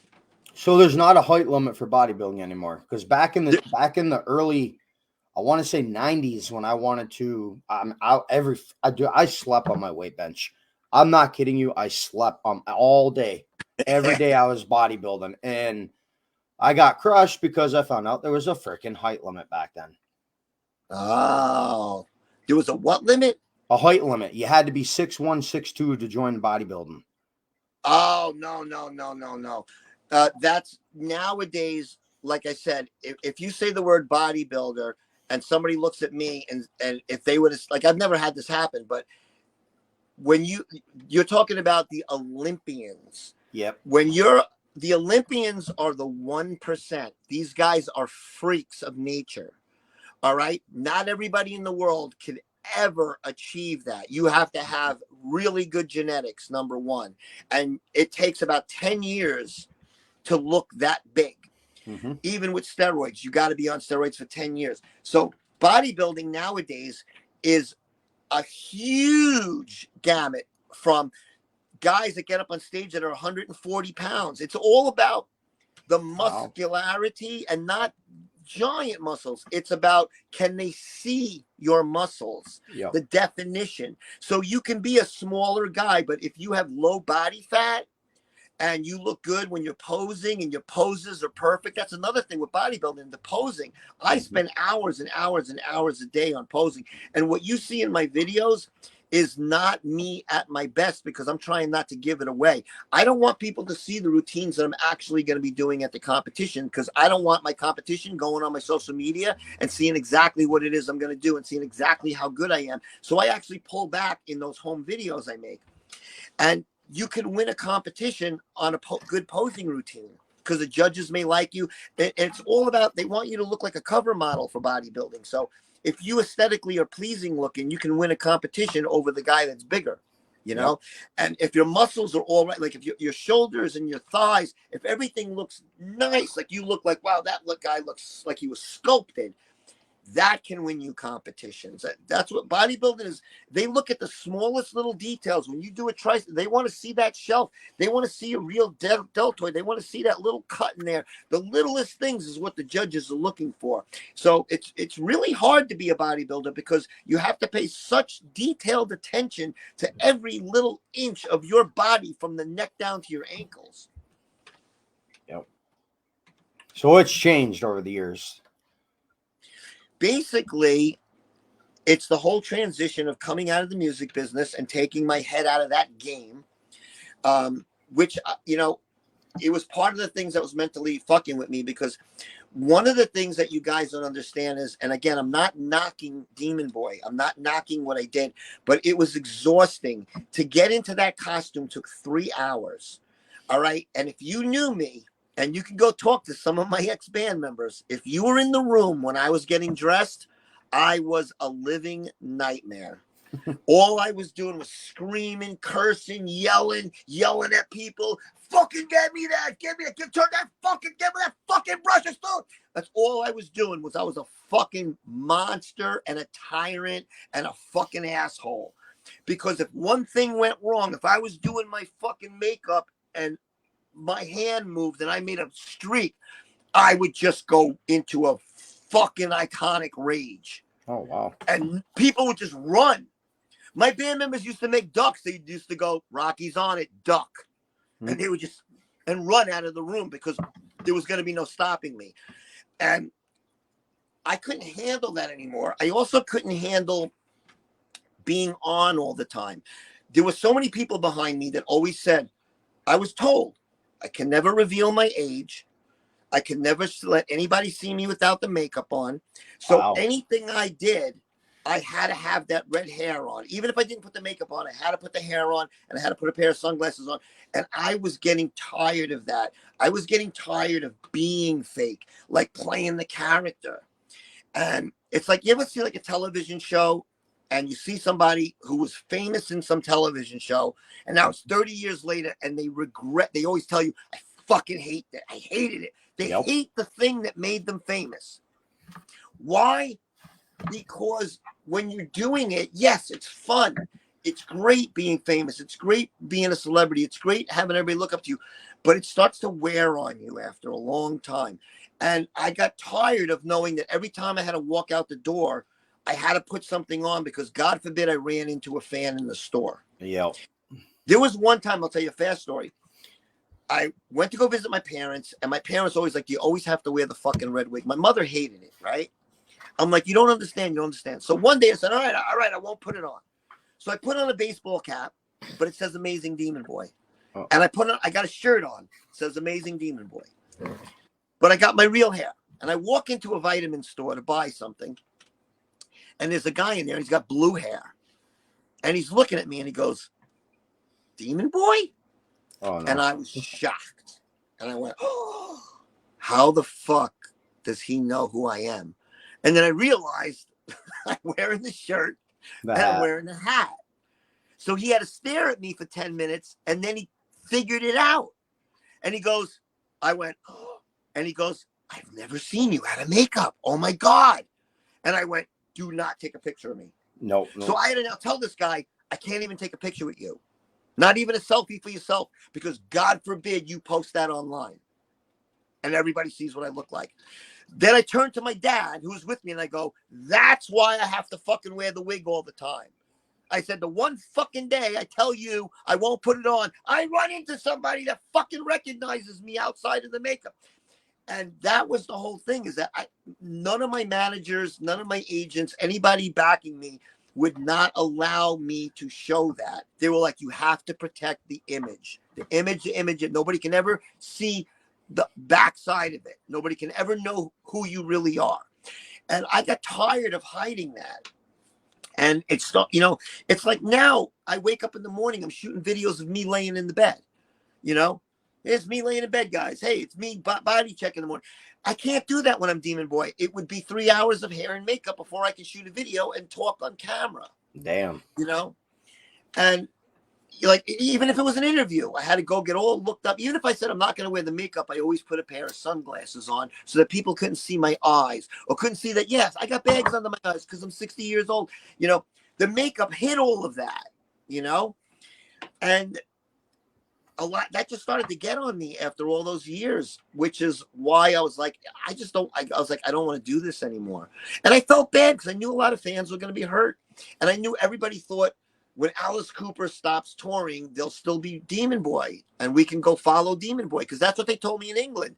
Then my fans were coming up. They're like, we're all Alice Cooper fans. And one day he's going to stop touring, but we got you now. Oh, wow. And then I stopped before Alice stopped. So now they don't have me. So, yeah, it bothers me. But I need people to understand that my health had a big impact on that. And my mental state of mind all had an impact of why I had to stop. I had to stop, And like, I'll go out, like maybe next year, maybe I'll do something, but I will not go out dressed as that Demon Boy anymore. I've done a couple videos with the bodybuilding where I put the boots on and I put the wings on. And I did it and everybody loved it. And I didn't think they were. And everybody said, oh my God, Rocky, you look awesome. You should do your comic books like that. You should do Demon Boy stuff showing your new look with your body. So I was like, wow, people are okay with it. And then I put this red here are extensions. I put the red in because I said, all right, because everybody's like, wow, I'm not used to you without the red hair. So I said, all right, let me do some hair extensions. So I put the red in. And I said, there, now do you believe it's me? Because people weren't believing it was me. They were like, I've watched 4 of your videos and I still don't believe that that's really you. Oh, wow. And I'm like, guys, it's me. I'm like, what else? What else do you want me to do? I'm like, little tattoos, just little tattoos. It's me, Yep. dudes. Well, even in your videos, you look in shape in all your videos. Did you have to work out for those? I've always been fit because, as I mentioned earlier in the beginning, I bodybuild. I was a bodybuilder and a male stripper from 1991 to about 1999. And then I did it again right before I was Demon Boy, about 3 years before I became Demon Boy. And I became Demon Boy in 2009. I did start stripping again for 3 years because I was like 48 at the time and I still looked good. And my friend said I needed to get some work and make some money. He said, well, why don't you go back stripping? I said, I can't go back to stripping. I'm in my fucking 40s. I said, all these kids are going to be 25 and they're going to make me look like an idiot. But I did. I went back and I got hired right away and I was doing great. So I was always just fit. But so that's again why I look like this. Like I was always not very, very out of shape, you know? So it wasn't hard for me to get in shape. But it was once I got the lung disease and the heart disease and then my kidney went down that it started like deteriorating me. And there was too many things wrong at once. And I couldn't function anymore. I couldn't breathe. If you saw me 5 years ago, I couldn't even walk up and down a flight of stairs without being completely out of breath. Wow. Like literally just. And when I first started going to the gym, at least a half a dozen people, like I'd work out. And then when I was done, I'd be gasping for air and I'd be like on a machine like this. And people would come over and go, bro, are you okay? Yeah. And this is when I looked kind of like this. So here's this big muscle guy, but he's over there dying in the corner because my body can handle it and my muscles can handle it, but my lungs couldn't handle it. You know, and there was nothing I can do. I can lift all the weights I want. They're not going to fix or repair my lungs. They're an organ on the inside of my body. All I can do is I take some supplements. I take something called NAC that has greatly improved my lung function. And I'm on, if I showed you right now, I take about 48 different supplements between vitamins and regular stuff, whether it's milk thistle or beetroot. I take Beetroot's good. Beetroot, yes, it's good for bodybuilding. Doesn't it help protein absorb into your muscles? Yep, yes, that's a good one. Ashwagandha is another good one. Magnesium, you know, like I said, when you're taking steroids, you need to take counteractive measures. So you like the milk thistle, steroids that are oral steroids, that are pills, are much harder on your liver and certain other organs because your body, they have to go through your body, where when you inject something into your muscle, it doesn't have to go take that route. That's why injecting is actually better than pills with anabolics. But if you take milk thistle, it is a liver helping compound supplement. So you have to take all these countermeasures to not have anything go wrong with your liver because you're taking anabolic steroids. So I take 48 different pills. I wake up at 5:30 in the morning and I take like 10. Then I get up my normal time, 8:39. I take 10 more. So I take them all throughout the day because there's no way I can take 40 pills at once. I'll get a stomach ache. Mm-hmm. And so I take them all day long, and then I shoot once a day. A pin. I'd rather call it pinning. I pin once a day. And sometimes I can take a break. I can take a day or two off, you know, if I'm too jittery or I just want to slow down a little bit. But recently, like I said, I went from a blast to a cruise, which means I went from taking a lot of steroids to taking a little bit. And it fucked me up. It fucks with your hormones. And there's estrogen in men's bodies, and your estrogen level rises. And I would sit in my bed crying for 3 hours every single morning for like the past 2 months, crying for no reason at all. You know, and that's a side effect of some of the steroids because my hormones are out of whack. So I'd hear a sad song and I'd immediately start crying. And then I couldn't stop crying. And I'm calling all my friends and I'm like, oh my God, I'm losing my mind. I'm losing my mind. That's the side people don't see. But again, it was the downside and the minimal side effects you do get from steroids do not even come close to outweighing the benefits. You know, and like I said, it's just like anything else, you know, too much aspirin will fuck you up. You know, too much of anything will fuck you up. Drinking too much soda will fuck you up. You know, so you can't look at steroids as being something that's bad. There's more upsides than there are downsides. Living up in this area, you should look into chaga tea. I'm on a lot of, I have some of the chaga mushrooms. I have a lot of mushroom Yes. stuff. Yeah. I have mushroom complex. I got a mushroom tech pill that I take that's an energy pill. Really good shit. They want you to take 4 pills, but if I take 4 of them, I'm bouncing off the fucking walls. So I'll only take Chaga chaga mushroom. goes naturally here on the white birch trees. Oh, that's fucking awesome. I didn't know that. I'm gonna look more into that. But I take like okay, smarter greens, Good stuff. perfect maca. Yep. Okay. Here's a modern mushroom. Yep. That's a So good I one. have 6 of these particular type of they look like a starburst, you know. I have another one that's total beats. So yeah, I'm on a fuckload of shit, you know, as far as natural over-the-counter vitamins and supplements. I take a fiber gummies. You know, I'm old, so I got to take some fiber gummies and things. I take a lot of little energy gummies and things to kind of help a little bit with that. So, because you know the steroids work great, but you know at my age too, it's very different. My body doesn't produce natural testosterone anymore. At men, when you hit 50, you start not producing testosterone, which is why I can stay on steroids and do more steroids than a kid, because my body's not producing natural testosterone. And also what people don't know is a cycle. What they say about coming off of a cycle is you're supposed to stop taking the testosterone so that when you start injecting testosterone, your body's natural testosterone production stops. Mm-hmm. If you leave it stopped for too long, for more than like 8 to 10 weeks, it will never start up again. So you have to stop. You have to go what's called a PCT, which is a post-cycle therapy. Again, these are little things. If you don't know and you're making comments about steroids killing people, keep your mouth shut if you don't know what a PCT means. PCT is post-cycle therapy. It means stuff you're going to take to get your re-kickstart your body's testosterone again. So younger kids in their 25s and 30 and 40 years old, you got to take these things like enclomiphene and stuff to get your testosterone. Me, my body doesn't produce testosterone, so I never come off cycle. I've never stopped. I just come off of certain compounds, but I'm on other compounds, but I never stop. I never stop. There's a joke in the bodybuilding world. It's only one cycle if you never come off. Yep. I know that one. Yep.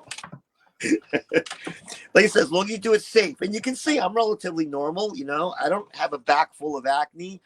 Steroid rage, it's a thing. It is. And you will experience more side effects when you first start taking steroids because your body's not used to it. Again, it's a hormone thing. Steroids react with hormones and they create more testosterone. They can create estradiol or estrogen. When your body's not used to that shit and it starts peaking and spiking and lowering, that's when you start wigging out. Your mental state goes wrong and you get a steroid rage. With a steroid rage works like this. I can go totally turn Hulk right now if somebody makes me mad. Like, I'm not just naturally mad, but if you make me mad, the only way you're going to stop me is by putting a gun right here and putting a bullet through my brain. Otherwise, you're a fucking dead man. Yep. Like, I'm going to kill you. And I get afraid sometimes because I tell people I'm completely capable of killing somebody if they push me too far. So you don't fuck with anybody on steroids because it's just like adrenaline. You know, when your adrenaline kicks in, you don't feel pain. You can get a broken jaw and still fight because you don't know you got a broken jaw because the adrenaline kicks in. Same thing with steroids. You could take 4 fucking gunshots and you're still going to fight because you don't even know you got shot. Yeah, your body's Just on 1,000. And you just, you know, I do a lot of fighting and I don't like to talk about it, but I'll tell you right now, I do like a protection service on the side. I call it investment protection. But what I do is I get hired to fuck people up. I work for the Indians who like to be called natives. You don't really call them Indians. You call them native. Yeah. You call them, if you call them Indians, they'll break your face. Yeah. They're called native. But I get calls all the time. The other day, I got woken up at 3:00 in the morning because somebody stole the key to a motorcycle, and they knew this kid was going to come back and steal the motorcycle. So I got a call at 3:00 in the morning. I got brought to the guy's house. Bam! Through the fucking front door, grabbed the guy by the shirt like this, twisted his shirt around my fist, dragged him across his living room, threw him down, and said, "I know you got that fucking motorcycle key." That kid came up with that key. Then I picked him up, threw him into his fucking wall, and said, "Don't you ever go by Brent's house again." And I walked out. I've had to really fuck people up. I had a guy that punched out 2 girls. They wanted this guy laid out. Yeah. I fucked that motherfucker up. I'll be honest. I don't know if he lived through that. All right. And I'm not afraid of where I am right now. You know, I'm basically untouchable. Even I know a lot of the cops, and even my friends, they says, Rocky, you're like a vigilante. They're not even going to fuck with you. And nobody fucks with me. I just happen to be lucky. But I know it's dangerous and it sounds stupid and shit, but I do it because I can. Right now, I've got a reputation.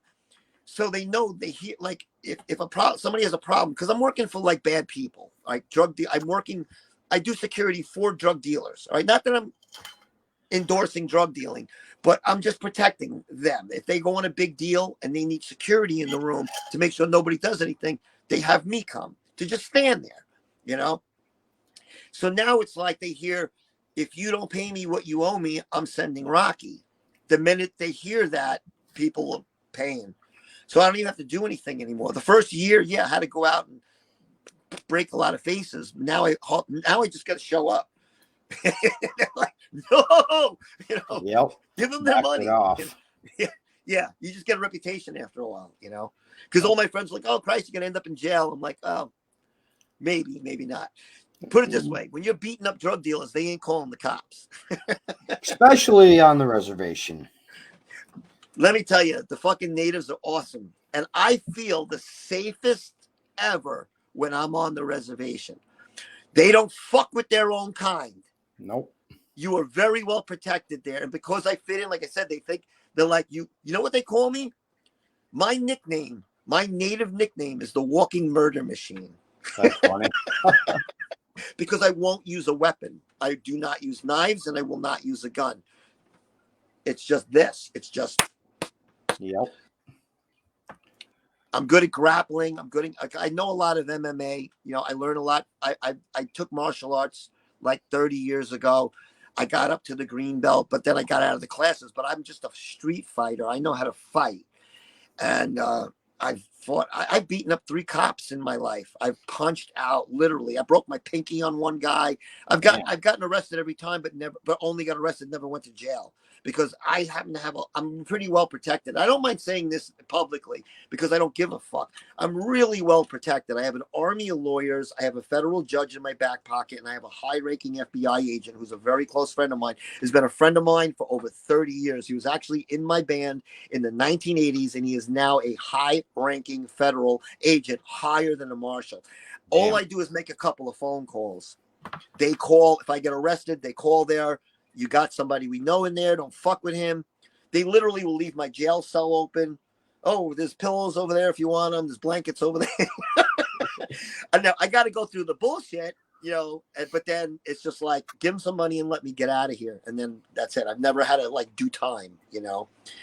So, but like I said, I don't want to do that. I don't want to see the inside of a jail cell anymore. But where I am, like I said, I live in a real sleepy town. It's really easy to push people around over here. Mm-hmm. You just gotta look scary. You know, you look scary. Nobody fucks with you. You know? Yep. Not around here. Not right. You know. You live. Oh, yeah. You live real close to me. We live like 45 minutes apart. Yep. It's like these people are very passive up here. Nobody even thinks any trouble's gonna happen. You know. But I go to Walmart. If I go to Walmart and I walk down the aisle, people get out of my way. Not because they know who I am. It's just because they just see this guy with the muscles come by and they just kind of like let him walk by. Yep. It's like so great. You know, it's like so great.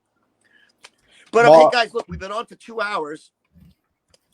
I have a shitload of messages. I got people in there. I'd like to get them. And somebody actually purchased. I was going to sell.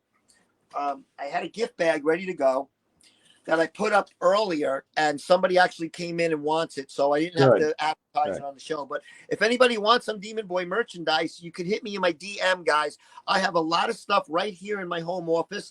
I have coffee mugs, I have T-shirts, I have comic books. Actually, I'll show you a couple things real quick. Do you still have a comic book? Because I want one. I lost mine moving. Here is issue number 1 of the Demon Boy comic book, and he's picking me on the back. Yeah. Bro, just give me your address and I'll mail you some stuff. Okay. So I got that.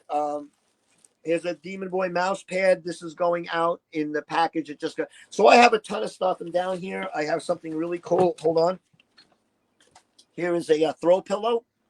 Rise of the Demon album cover. So I've got a lot of this stuff right here in stock, guys. So if there's anybody listening right now that wants anything, I'll make you an awesome deal. Just hit me up in my DM. I got Venmo, PayPal, and Cash App. And I've got a ton of stuff. Just tell me what you're looking for, or I'll just make you a special bundle pack, and I'll put 4 or 5 things together and give you an awesome price. Oh, yeah. But hey, DJ Snickers, I had a fantastic time. I've got a lot of people writing me that they're learning so much from this show, and I really hope everybody did learn something about anabolics, about working out, about health and fitness.